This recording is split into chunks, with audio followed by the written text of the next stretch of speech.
पुस्तक 34 अध्याय 18 सभी क्षमताएं उजागर। जी निंग सम्राट श्रेणी के गोलेमों को आसानी से पकड़ लेता था क्योंकि उसे दाव की गहरी समझ थी। उसकी छायाहीन मुद्रा पूरी तरह से अप्रत्याशित थी, जबकि उसकी रक्तपात मुद्रा अविश्वसनीय रूप से तेज थी, जिससे गोलेमों के लिए उनसे बचाव करना मुश्किल हो जाता था। चांदी के आदमियों के बारे में क्या? हालांकि वे मजबूत और तेज थे, उनके वार बहुत सीधे और बेढंगे थे। हालांकि ये बेढंगे वार बहुत जोरदार थे, उन्हें रोकना ज्यादा मुश्किल नहीं था। ज्यादा से ज्यादा आप उनकी शक्ति से उड़कर गिर सकते थे। आमने सामने की लड़ाई में वे एक सम्राट श्रेणी के गोलेम को पकड़ सकते थे, लेकिन वे तीनों मिलकर काम कर रहे थे और उन्हें नाइनडस्ट और निंग मदद कर रहे थे। ये बहुत कम संभावना थी कि उनमें से किसी को भी दोबारा पकड़ा जा सके। मैं उससे जरूर ज्यादा ताकतवर हूँ, लेकिन मैं उस पर हावी नहीं हो पा रहा हूँ। दुबले पतले चांदी जैसे आदमी ने मन ही मन कहा, जल्दी से यहाँ आओ, उसे घेर लो और मार डालो। आ रहा, चलो चलें। अन्य दो रजत पुरुष भी आगे बढ़े। ऊर्जा के 5 रंगों वाले सागर से घिरा निंग कमजोर हो गया था और अपनी पूरी शक्ति का केवल 80% ही इस्तेमाल कर पा रहा था। इसके बावजूद दाव की गहरी समझ ने उसे उस दुबले पतले चांदी जैसे आदमी से लड़ने में पूरी तरह सक्षम बना दिया। हमला करो। हृष्टपुष्ट चांदी के आदमी ने 2 चांदी के हथौड़े चलाए, जबकि चांदी के बालों वाले आदमी ने 2 लंबी चांदी की कृपानें उठाईं। तीनों चांदी के आदमी निंग को घेरने लगे और उस पर ताबड़तोड़ हमला करने लगे। मरना मरना, वह मरा हुआ मांस है। तीनों चांदी के आदमी हत्या के इरादे से भरे हुए थे। उसी समय तिरंगी रस्सी भी निंग की ओर बढ़ी। हालांकि 3 सम्राट श्रेणी के गोलेम और नाइनडस्ट तुरंत प्रकाश की धारियों में बदल गए जो तिरंगी रस्सियों की ओर बढ़ गईं। आपका प्रतिद्वंद्वी हम हैं। नाइनडस्ट एक विशाल लहर में बदल गया जिसने खुद को त्रिरंगीन रस्सी के चारों ओर लपेट लिया, जबकि 3 सम्राट श्रेणी के गोलेम ने बार बार हमले शुरू किए जिससे त्रिरंगीन रस्सी टूट गई, फिर से बन गई और बार बार टूट गई। तिरंगे वाली रस्सी को नाइनडस्ट और 3 सम्राट श्रेणी के गोलेमों द्वारा बांधा गया था। 5 रंगों वाली रस्सी 5 रंगों वाले समुद्र में बदल गई थी जो निंग को कमजोर कर रही थी। 3 रजत पुरुष एक ही समय में निंग पर हमला कर रहे थे। यह एक बेहद विनाशकारी युद्ध था। आसपास के इलाके में बार बार प्रचंड प्रचंड लहरें उठ रही थीं। आसपास के पहाड़ बहुत पहले ही ध्वस्त हो चुके थे, जबकि धरती भी धंस चुकी थी। दूर से देख रहे बाकी 6 महान कुल और मानक कुल सदमे में थे। यह एक ऐसा युद्ध था जिसने उनके दिलों में प्रशंसा और निराशा दोनों पैदा कर दी। वे ऐसे दुश्मनों से लड़ने में भी सक्षम नहीं थे। आहा, तुम बहुत कमजोर हो। तुम्हारे पास जाहिर तौर पर जबरदस्त ताकत है, लेकिन तुम उसका एक छोटा सा हिस्सा ही सही काम में लगा पा रहे हो। निंग अपने 3 सिर और 6 भुजाओं वाले रूप में उन तीनों से अकेले ही लड़ रहा था, लेकिन उसे कोई नुकसान नहीं हुआ। ये कैसे हो सकता है? ये कैसे संभव है? हम उसे दबा या उस पर हावी क्यों नहीं हो सकते? वह इतना ताकतवर कैसे हो सकता है? तीनों चांदी के आदमी दंग रह गए। उनमें से सिर्फ एक ही निंग से लड़ने के लिए काफी था। तो फिर ऐसा क्यों था कि तीनों मिलकर भी एक ही असर दिखा रहे थे? ऐसा इसलिए था क्योंकि जब निंग 6 सम्राट श्रेणी के गोलेम और दुबले पतले चांदी के आदमी से लड़ रहा था, तो उसकी रणनीति उनसे सीधे लड़ने और उन पर वार दर वार जवाब देने की थी। अब जबकि 3 चांदी के आदमी एक साथ उससे लड़ रहे थे, निंग मुख्य रूप से अपनी रक्षात्मक तलवार कला पर निर्भर था और कभी कभार ही हमला करता था। उसकी 16 मुद्रा और यिन यांग मुद्राएं बेहद शक्तिशाली थीं, खासकर जब उत्तरी धनुष की तलवारों ने उस जमे हुए 9 गीत के सार को सोख लिया था। उसकी रक्षात्मक तलवार कलाएं कौशल के अविश्वसनीय स्तर तक पहुंच गई थीं। निंग की रक्षात्मक तलवारबाजी इतनी निपुण थी कि वह किसी भी चीज का सामना कर सकता था, सिवाय अत्यधिक उच्च शक्ति के। इन चांदी के आदमियों के हमले कितने अनाड़ी थे और दाव के बारे में उनकी समझ कितनी कम थी, ये देखते हुए निंग के लिए उनसे बचाव करना बहुत आसान था। 3 की तो बात ही छोड़ो, मैं शायद इनमें से 6 चांदी के आदमियों से बचाव कर पाऊंगा, निंग ने सोचा। रस्सी का रूप धारण करो और उसे बांध दो। मानसर चांदी जैसे फुमो कबीले के सरदार ने मन ही मन पंचरंगी समुद्र की ओर इशारा किया। तुरंत ही पंचरंगी समुद्र का आकार तेजी से सिकुड़ने लगा। वह एक बार फिर पंचरंगी रस्सी में बदल गया और निंग की ओर मुड़ गया। रस्सी, निंग तुरंत हिल गया। फुफकार। 5 रंगों वाली रस्सी हृदयलोक प्रक्षेपण और 9 नवीनता कलाओं के कारण प्रकाश की गति से 50 गुना से भी कम गति से चल पा रही थी, जबकि निंग उससे कहीं ज्यादा तेज गति से चल पा रहा था।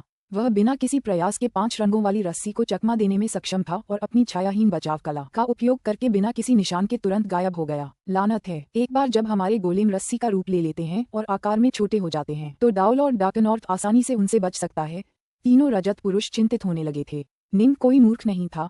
वह यूं ही वहां बेवकूफ की तरह खड़ा रहकर 5 रंगों वाली रस्सी को खुद को बांधने नहीं देगा। 6 गोलेम के खिलाफ अपनी पहली लड़ाई में उसने तिरंगे वाली रस्सी के खिलाफ ऐसा इसलिए किया था क्योंकि वह अपनी संभावनाओं को लेकर इतना आश्वस्त था कि वह चकमा देने की भी जहमत नहीं उठाना चाहता था, बल्कि हमलों का आदान प्रदान करना चाहता था। हालांकि अब निंग की इतनी अहंकारी होने की हिम्मत नहीं थी। गोलेम्स 10 मिलियन किलोमीटर का आकार बनाए रखें चांदी के बालों वाले आदमी को आदेश देने के लिए मजबूर किया गया था। 10 लाख किलोमीटर के आकार के साथ तीनों सिल्वरमैन के संयुक्त हमलों ने ये सुनिश्चित कर दिया कि निंग के लिए भागने की कोई जगह नहीं थी। यह आकार निंग को उसकी अधिकतम शक्ति के केवल 70% पर ही रखने के लिए पर्याप्त था। हम उसका कुछ नहीं कर सकते। तीनों रजत योद्धाओं ने निंग पर उग्रता से हमला किया, लेकिन 70% शक्ति के बावजूद निंग की सुरक्षा व्यवस्था सुदृढ़ थी। हालांकि अब उसे पूरी तरह से रक्षा पर ध्यान केंद्रित करना पड़ रहा था और वह केवल कभी कभार ही हमला कर पा रहा था। अगर कोई दूसरा रजत पुरुष भी आ जाए तो भी निंग टिकी रहेगी। नॉन्टी कबीले के नेता और जुवाह कबीले के नेता, हम तीनों ने अपनी तरफ से पूरी कोशिश की है। इस डाउल और डाकनॉर्थ की रक्षात्मक तलवारबाजी उसकी आक्रामक तलवारबाजी से भी ज्यादा जबरदस्त है। हम उसका कुछ नहीं कर सकते, बलिष्ठ चांदी जैसे आदमी ने मन ही मन कहा। हम तीनों और ये गोलेम उसे मारने में बिल्कुल भी असमर्थ हैं। हम और कुछ नहीं कर सकते। हाँ, हमारे पास अब कोई और विकल्प नहीं बचा है। मैं वास्तव में ऐसा नहीं करना चाहता था, लेकिन हमें इसका उपयोग करना होगा। तीनों चांदी के आदमियों ने एक दूसरे को देखा। ये डाउल और डाकनॉर्थ उनके 3 महान कुलों पर आए अब तक की सबसे खतरनाक विपत्ति थी। वे तीनों उसके बराबर थे, लेकिन 5 रंगों वाली रस्सी की मदद से मिलकर भी वे उसका कुछ नहीं बिगाड़ पा रहे थे। उसे न मार पाने की उनकी नाकामी इस दुनिया पर उनके नियंत्रण को पहले ही हिला चुकी थी। वे इसे कतई बर्दाश्त नहीं कर सकते थे। मर जाओ। मांसल चांदी के आदमी ने एक गहरे नीले रंग का अंडाकार खजाना निकाला जो रेंगते हुए रूनों की परतों से ढका हुआ था। डाउल और डाकनॉर्थ, तुम्हें इस सिथे खजाने के लिए मरने पर गर्व होना चाहिए। दुबले पतले चांदी के आदमी ने एक प्राचीन झंडा निकाला जो खून से लाल था और एक अजीब बुरे दिखने वाले जानवर के चित्र से ढका हुआ था। मर जाओ। चांदी के बालों वाले आदमी ने एक काली बोतल निकाली। निंग को तुरंत खतरे का आभास हुआ। अच्छा नहीं, आगे आओ। निंग ने अपने हाथों में एक बर्फ सफेद कमल का फूल लिया। कमल तुरंत खिल गया और निंग बिल्कुल बीच में खड़ा था।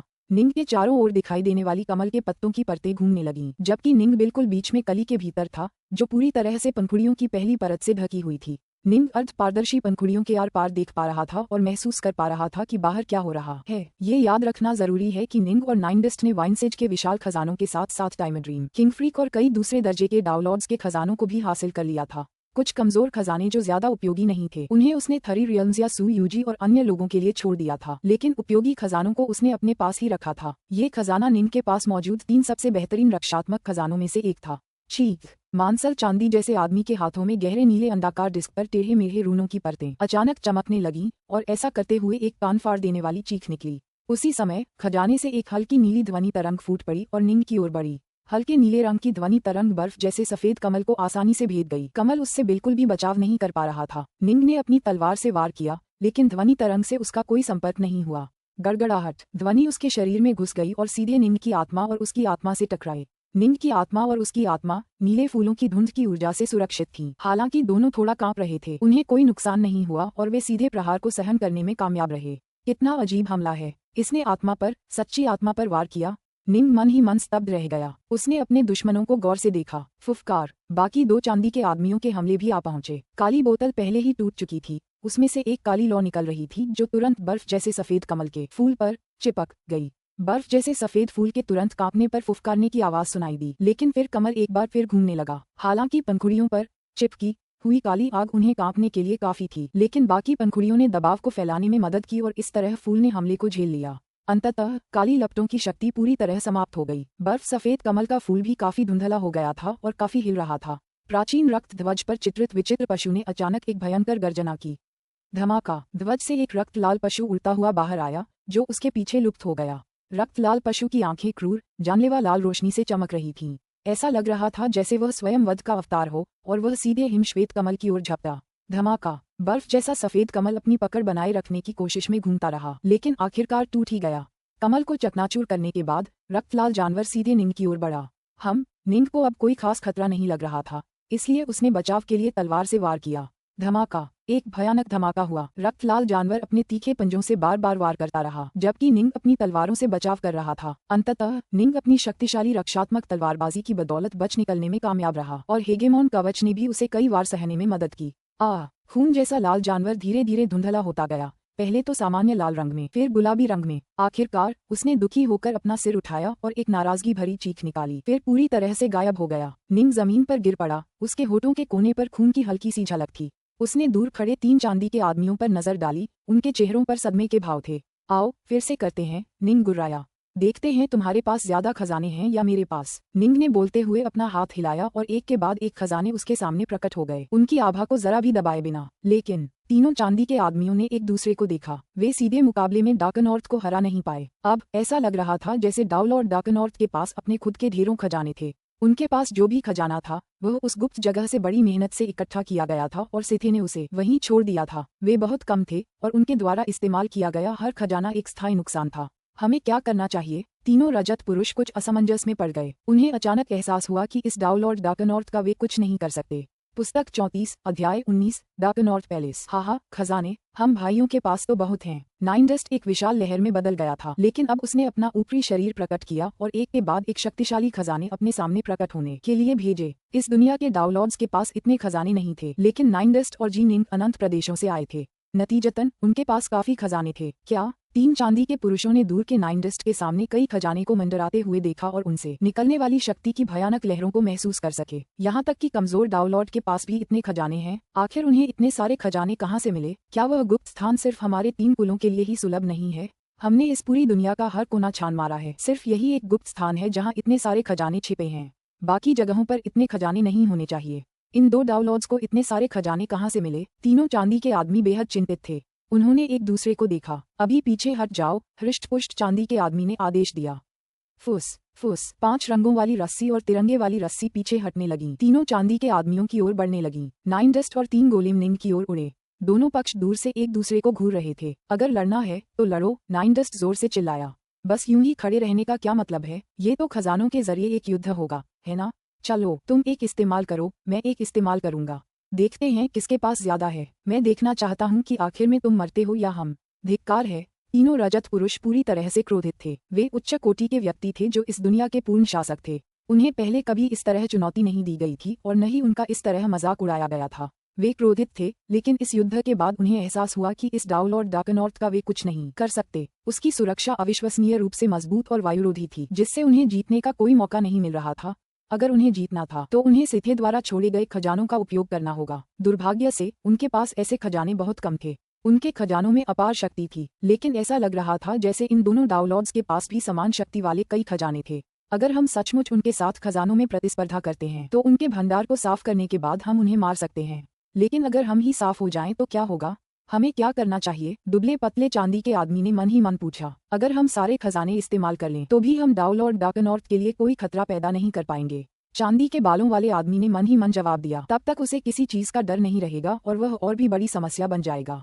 मान गया। उनके पास जमा किए हुए ढेरों खजाने उनके आखिरी पत्ते थे जिन्हें उन्हें खेलना था। वे उन सब का इस्तेमाल करने को तैयार नहीं थे। अगर वे ऐसा करते तो शायद जीत जाते, लेकिन हार भी सकते थे। वे हारने के परिणामों को स्वीकार करने को तैयार नहीं थे। डाउलॉर्ड डार्कनॉर्थ, देखते हैं आखिर में किसकी हंसी होती है। उस मांसल चांदी जैसे आदमी ने ठंडी सांस ली। चलो चलें। फुफ फुफ फुफ 3 रजत पुरुषों ने 8 सम्राट श्रेणी के गोलम्स को आकाश में उड़ते हुए प्रस्थान किया। निंग दूर से उन्हें जाते हुए देख रहा था। उसके होठों पर एक मुस्कान खेल रही थी। डार्कनॉर्थ, अब हमें क्या करना चाहिए? नाइनडस्ट को चिंता होने लगी। आखिरकार वे हमसे ज्यादा ताकतवर हैं। तुम्हारी तलवारबाजी इतनी मजबूत है कि वे हमारा कुछ नहीं बिगाड़ सकते, लेकिन हम भी उनका कुछ नहीं बिगाड़ सकते। अगर यह गतिरोध जारी रहा तो इस पत्थर की एलिफेंट दीवार में छिपे खजानों को ढूंढ पाना हमारे लिए नामुमकिन है। निंग ने सिर हिलाया। वे लड़ रहे थे और अपनी जान जोखिम में डाल रहे थे, सिर्फ सिथे के खजाने को हासिल करने के लिए। सिर्फ सम्राट श्रेणी के गोलेम और 3 चांदी के आदमियों से ही निंग और नाइनडस्ट दोनों को पूरा यकीन हो गया था कि यहाँ जरूर सिथे का खजाना होगा। निंग ने कहा, चलो पहले इस दुनिया में अपनी जगह बना लेते हैं, फिर हम उस गुप्त जगह की तलाश करेंगे। यही हमारा एकमात्र विकल्प है। नाइनडस्ट ने सिर हिलाया। उठो। निंग ने पीछे की जमीन पर नजर डाली। फ्रेंसोआ पर्वत बहुत पहले ही समतल हो चुके थे, लेकिन एक विचार मात्र से निंग ने अपने हृदयलोक प्रक्षेपण को नीचे उतारा और उसका उपयोग करके स्थानीय धरती और पत्थरों पर नियंत्रण करके 10,000 किलोमीटर ऊंचा एक नया विशाल पर्वत स्थापित किया। पर्वत की चोटी पर एक अमर महल के रूप में एक उच्च स्तरीय शाश्वत संपदा अवतरित हुई। महल के द्वार के सबसे ऊपर 2 अक्षर दिखाई दे रहे थे। अंधकार उत्तर। मैं डाउलॉर्ड डार्कनॉर्थ आज के दिन यहाँ डार्कनॉर्थ महल की स्थापना करता हूँ। मैं आधिपत्य नहीं चाहता, मैं केवल दाव की साधना करना चाहता हूँ। जो लोग मेरे दाव के मार्ग में आड़े आएंगे उनका अंत 3 महान कुलों के आसपास के पहाड़ों और नदियों की तरह होगा। नष्ट। निंग डार्कनॉर्थ महल के प्रवेश द्वार की ओर उड़ चला और अपनी आवाज से इस पूरी दुनिया के हर कोने को भर दिया। साथ ही उसने पूरे ग्रह को अपने हृदयलोक प्रक्षेपण से ढंक लिया और उसे 3 महान कुलों की ओर नीचे की ओर धकेल दिया। तीनों महान कुलों को संरचनाओं और अवरोधों की परतों द्वारा सुरक्षित रखा गया था, लेकिन निंग के हृदयलोक प्रक्षेपण की प्रचंड शक्ति ने आसपास के पहाड़ों और नदियों को तुरंत नष्ट कर दिया, जो इतनी शक्तिशाली थी कि चौथे चरण के डाउलॉर्ड्स को भी आसानी से मार सकती थी। तीनों महान कुलों के आसपास का क्षेत्र तुरंत नष्ट हो गया और अविश्वसनीय रूप से बदसूरत हो गया। संसार में साधारण मनुष्यों से लेकर 3 महान कुलों तक सभी ने उसकी आवाज सुनी। वह वास्तव में हमारे ऊपर रौंदने की हिम्मत करता है। चांदी के बालों वाले चांदी के आदमी का चेहरा देखने में बदसूरत था। धिक्कार है उस पर, धिक्कार है उस पर। दुबला पतला चांदी जैसा आदमी भी गुस्से में था। निंग अपनी सत्ता स्थापित करने के लिए तीनों महान कुलों की गरिमा को कुचल रहा था। यह उसके लिए ये दिखाने का एक तरीका था कि डार्कनॉर्थ पैलेस को तीनों महान कुलों की जरा भी परवाह नहीं थी। वह दावा करता है कि वह आधिपत्य नहीं चाहता, बल्कि सिर्फ दाव की साधना करना चाहता है। उस बलिष्ठ चांदी के आदमी ने हैरानी से दूसरों से पूछा, अगर वह सिर्फ दाव की साधना करना चाहता है तो उसने हमारे कुलों को चुनौती देने का फैसला क्यों किया? मुझे लगता है कि उसका असली लक्ष्य हमारे उस गुप्त स्थान पर है। दुबले पतले चांदी जैसे आदमी ने ठंडी मुस्कान के साथ कहा, हाँ, यही तो होगा। चांदी के बालों वाले आदमी की आवाज भी उतनी ही ठंडी थी। वह गुप्त स्थान तीनों बड़े कुलों का आश्रित था और सिर्फ उनके इस्तेमाल के लिए था। किसी भी दूसरे साधक को उसे ढूंढने की इजाजत नहीं थी। उन्होंने देखा कि डाउ लॉर्ड डार्कनॉर्थ पहले से ही इस दुनिया में शक्ति के शिखर पर था और उसे किसी बात का डर नहीं था, इसलिए वह निश्चित रूप से उनके गुप्त स्थान का लालच कर रहा था। निंग की आवाज पूरी दुनिया में गूंज रही थी, यहाँ तक कि नश्वर बच्चे भी उसे साफ सुन सकते थे। सब जानते थे कि यह डाउ लॉर्ड डार्कनॉर्थ अविश्वसनीय रूप से शक्तिशाली था और उसने डार्कनॉर्थ पैलेस नाम से एक जगह बसा रखी थी। वह तीनों महान कुलों का जरा भी सम्मान नहीं करता था। मुझे विश्वास नहीं हो रहा कि यह सबका अंतिम परिणाम था। 3 महान कुल पालौकिक सर्वोच्च सत्ताएं हैं जिन्होंने अनादिकाल से इस संसार पर शासन किया है। विशेष रूप से तीनों कुलों के नेता अथाह शक्तिशाली हैं। माना जाता है कि वे सम्राट श्रेणी के गोलेमों से भी कहीं अधिक भयानक हैं। वे अपनी उंगलियों के एक झटके से ऐसे तूफान पैदा कर सकते हैं जो चौथे चरण के डाउलॉर्ड्स को भी नष्ट कर सकते हैं, लेकिन वास्तव में वे इस डाउलॉर्ड डार्कनॉर्थ का कुछ भी नहीं बिगाड़ पाए। उन्होंने डार्कनॉर्थ पैलेस की स्थापना की। इसका मतलब है कि हमारी दुनिया अब पूरी तरह से 3 महान कुलों के नियंत्रण में नहीं है। स्वर्ग हमारी आंखों के सामने बदल रहा है। इस दुनिया के सभी कुलों को ठीक ठीक समझ आ गया था कि क्या हो रहा है, और जैसा कि उन्होंने सोचा था, डार्कनॉर्थ पैलेस का उदय सचमुच इस बात का प्रतीक था कि अब इस दुनिया में 2 सर्वोच्च शक्तियां थीं। यह अब एक द्विध्रुवीय दुनिया थी। एक तरफ 3 महान कुल थे, दूसरी तरफ डार्कनॉर्थ पैलेस। 3 महान कुलों का लाभ इस तथ्य में निहित था कि उनके पास अत्यधिक संसाधन और अपार शक्ति थी। हालांकि डार्कनॉर्थ पैलेस का एक फायदा ये था कि निंग का हृदय लोक प्रक्षेपण इस पूरे ग्रह को तुरंत घेर सकता था। दूसरे शब्दों में, अगर वह हमला करना चाहता तो उसके पास तीनों महान कुलों के मुख्यालय के बाहर सब कुछ नष्ट करने की शक्ति थी। इस पूर्ण तत्काल विनाश की शक्ति ने कई कबीलों को डार्कनॉर्थ पैलेस से और भी ज्यादा भयभीत कर दिया। कुछ विशेष रूप से महत्वाकांक्षी कबीलों ने एक जोखिम भरा दांव लगाने का फैसला किया।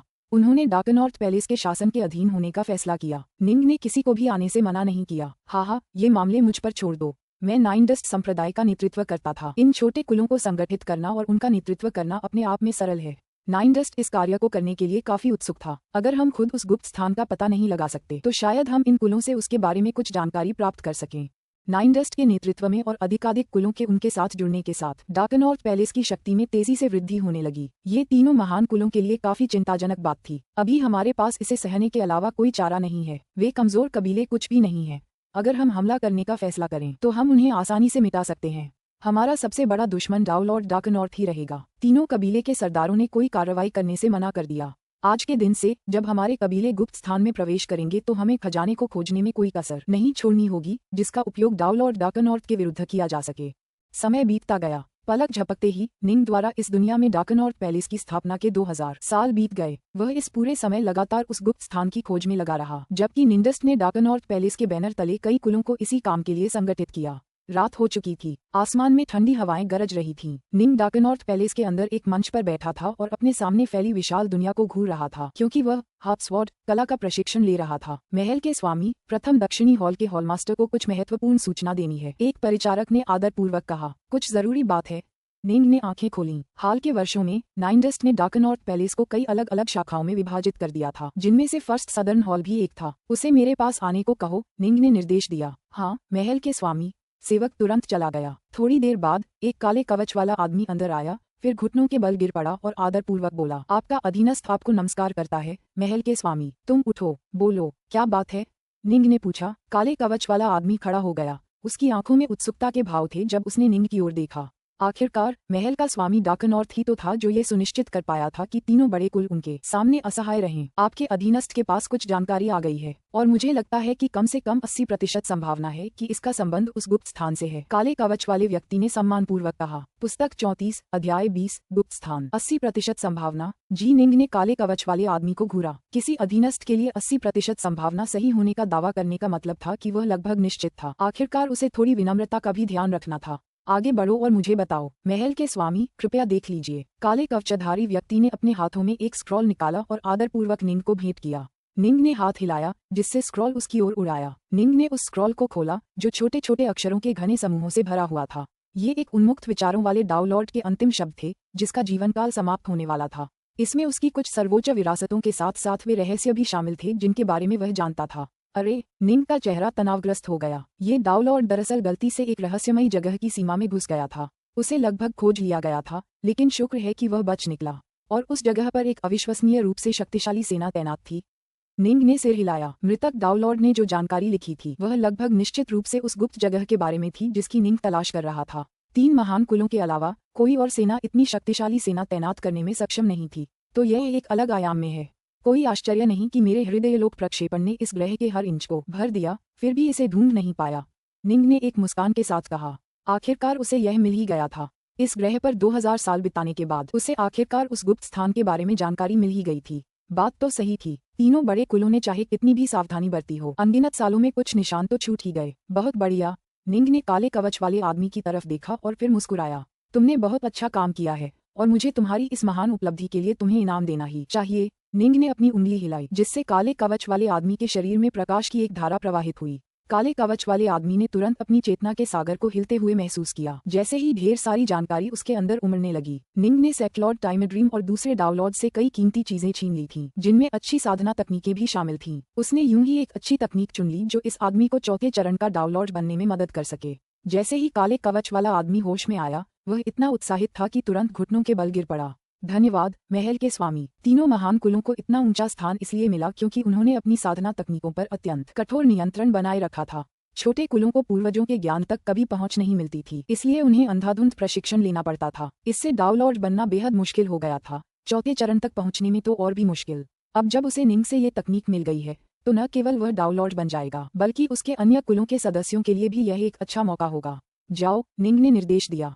गुप्त स्थान के बारे में जानकारी ढूंढते समय इन अधीनस्थों ने पहले ही यह कसम खा ली थी कि वे ये जानकारी केवल अपने वरिष्ठों को ही बताएंगे, किसी बाहरी व्यक्ति को नहीं। नाइनडस्ट। निंग मंच के ऊपर बैठा था और अंधेरी रात के आकाश को घूर रहा था। जैसे ही उसने नाइनडस्ट को मानसिक संदेश भेजा, फुफकार, उसके बगल में एक आकृति प्रकट हुई। वह नाइनडस्ट संप्रदाय का स्वामी था। नाइनडस्ट ने आश्चर्य से कहा, आधी रात हो गई है, तुमने मुझे अचानक क्यों बुलाया? कुछ पीना है? इस पर एक नजर डालो। निंग ने स्क्रॉल उसकी ओर फेंका। नाइनडस्ट ने उसे स्वीकार कर लिया और उसे पढ़ डाला। उसके चेहरे पर तुरंत खुशी के भाव उभर आए। हा, हम भाइयों ने आखिरकार इस तथाकथित गुप्त जगह को ढूंढ ही लिया। लेकिन देखने से तो यही लग रहा है कि तीनों बड़े कुलों ने इसकी बहुत कड़ी सुरक्षा की है। निंग ने कहा, जिस डाउनलॉर्ड ने ये पुस्तक लिखी थी वह संयोगवश ही सबसे बाहरी सीमावर्ती क्षेत्रों में प्रवेश कर गया था। मेरा मानना है कि तीनों महान कुलों ने सुरक्षा तंत्र और सुरक्षा की कई परतें स्थापित की होंगी। कोई भी बाहरी व्यक्ति आसानी से इसमें प्रवेश नहीं कर सकता। सहमत? नाइनडस्ट ने सिर हिलाया। संभवतः यही गुप्त स्थान था जिसने 3 महान कुलों को प्रसिद्धि दिलाए। मैं आज रात इस जगह का निरीक्षण करने निकल रहा हूँ, निंग ने कहा। मैं छायाहीनता से बचने की कला का इस्तेमाल करूंगा और जितना हो सके खोज से बचूंगा। और अगर तुम मेरे साथ आना चाहते हो तो तुम्हें अभी मेरे एस्टेट वर्ल्ड के खजाने में प्रवेश करना होगा। जाहिर है मैं तुम्हारे साथ जा रहा हूँ। मैं इस दुनिया में इसलिए हूँ क्योंकि मुझे सिथे के स्थानीय खजाने में दिलचस्पी है, नाइनडस्ट ने जल्दी से कहा। वे तीनों कबीले के नेता मुझसे कम समझदार हैं, लेकिन वे युद्ध में अविश्वसनीय रूप से शक्तिशाली हैं और उनके पास सम्राट श्रेणी के सभी गोलेम हैं। मैं इतनी बड़ी दौलत पाने का मौका कैसे छोड़ सकता हूँ? हा, मुझे पता था तुम आओगे। चलो चलें। निंग ने बोलते हुए अपने 4 सबसे ऊंचे अधीनस्थों को मानसिक संदेश भेजा कि वे अस्थायी रूप से डार्कनॉर्थ पैलेस पर नियंत्रण कर लें। स्वूश स्वूश। निंग और नाइनडस्ट उसी रात चुपचाप डार्कनॉर्थ पैलेस से निकल गए। निंग ने अपने हार्टवेल्ट प्रोजेक्शन से इस दुनिया को कई बार स्कैन किया था, इसलिए वह इसकी भौगोलिक स्थिति अच्छी तरह जानता था। अब जब उसके पास वह स्क्रॉल था तो निंग अंदाजा लगा पा रहा था कि यह जगह लगभग कहाँ स्थित है। आखिरकार इस ग्रह का व्यास अभी भी कुछ अरब किलोमीटर ही था। अगर निंग को इसके हर इंच को खोजने के लिए मजबूर किया जाता तो 10 लाख साल भी कम पड़ते। यह ऐसी जगह थी जिसे हृदयलोक का प्रक्षेपण भी नहीं खोज पाया। अगर वह इससे सिर्फ 1 मीटर की दूरी पर भी होता तो शायद वह इसे पहचान नहीं पाता। वहाँ लगभग 9 मीटर मोटा एक पेड़ है, उसे छूते ही तुम तुरंत उस गुप्त स्थान में प्रवेश कर सकोगे। निंडस्ट को अपनी संपत्ति दुनिया में खींचने के बाद निंग ने तुरंत छायाहीन बचाव कला को सक्रिय कर दिया। फुसफुसाहट। निंग चुपचाप और बिना आवाज किए डाउनलॉर्ड्स द्वारा बताई गई जगह पर पहुंच गया। उसने जल्दी से पतले पेड़ों को नजरअंदाज कर दिया। वह कम से कम 9 मीटर मोटी किसी चीज की तलाश में था। निंग ने देखा कि यह तथाकथित पेड़ जिसके अंदर गुप्त स्थान छिपा था शायद कोई असली पेड़ नहीं था, बस पेड़ के रूप में छिपा हुआ कुछ था। शायद इसका रूप कभी नहीं बदलेगा। Tap tap tap. निंग चुपचाप एक के बाद एक पेड़ पर टैप करने लगा। उसकी उंगलियां बहुत कोमल थीं, जिससे कोई आवाज नहीं निकल रही थी। आखिरकार उसने पूरे 2 दिन इसी इलाके में बिता दिए। थपथपाओ। निंग ने अपने सामने एक और बड़े हरे भरे पेड़ के तने पर यूं ही थपथपाया, लेकिन उसकी उंगली सीधे उसके आर पार चली गई। अचानक उसके पूरे शरीर में भी एक चूसने वाली शक्ति का संचार हुआ। निंग बहुत खुश हुआ और उसने विरोध करने की जहमत नहीं उठाई, बल्कि खुद को उस विशाल पेड़ के अंदर खींचने दिया। अंतरिक्ष उसके चारों ओर घूम गया। वह चारों ओर शून्य से घिरा हुआ था। उसके सामने सिर्फ एक विशाल पर्वत था। निंग पर्वत की तलहटी में प्रकट हो गया था। अरे! निंग ने छायाहीन बचाव कला को सक्रिय रखा और ध्यान से अपने आसपास का निरीक्षण किया। यह विशाल पर्वत वास्तव में खाली जगह में लटका हुआ है। क्या ये सिथे का काम था? वह अपने आसपास के शून्य में धुंधली नजर से बाहर के जंगल को देख पा रहा था। जाहिर है, बाहरी लोग इस जगह को नहीं खोज पा रहे थे, लेकिन अंदर के लोग किसी भी समय देख सकते थे कि बाहर कौन है। दरअसल, इस जगह को छोड़कर बाहरी दुनिया के जंगल में लौटने के लिए बस एक कदम की जरूरत थी। यहाँ तैनात सेना वाकई बहुत शक्तिशाली है। निंग ने तुरंत अपने से लगभग 1000 किलोमीटर दूर तैनात एक सेना देखी। इस सेना में 2 सम्राट श्रेणी के गोलेम, 6 संसार डाउनलॉर्ड और बहुत बड़ी संख्या में विश्व स्तरीय साधक थे। पहाड़ के बीचों बीच एक विशाल गुफा का प्रवेश द्वार भी था जो उसके हृदय में गहराई तक जाता था। पहाड़ी गुफा अंधेरी और अथाह गहरी थी और वह प्राचीन संरचनाओं की परतों से ढकी हुई थी जो धुंधली रोशनी से चमक रही थीं। जब निंग ने अवरोधों को देखा तो उसे उनसे खतरे का एक अस्पष्ट सा आभास हुआ। ये अवरोध लोगों को पहाड़ के अंदर जाने से रोकने के लिए हैं, निंग ने सोचा। सबसे अधिक संभावना है कि सिथे का खजाना इसके भीतर स्थित है। तीनों बड़े कुलों की रक्षा करने वाली बाधाएं पहले से ही काफी मजबूत थीं।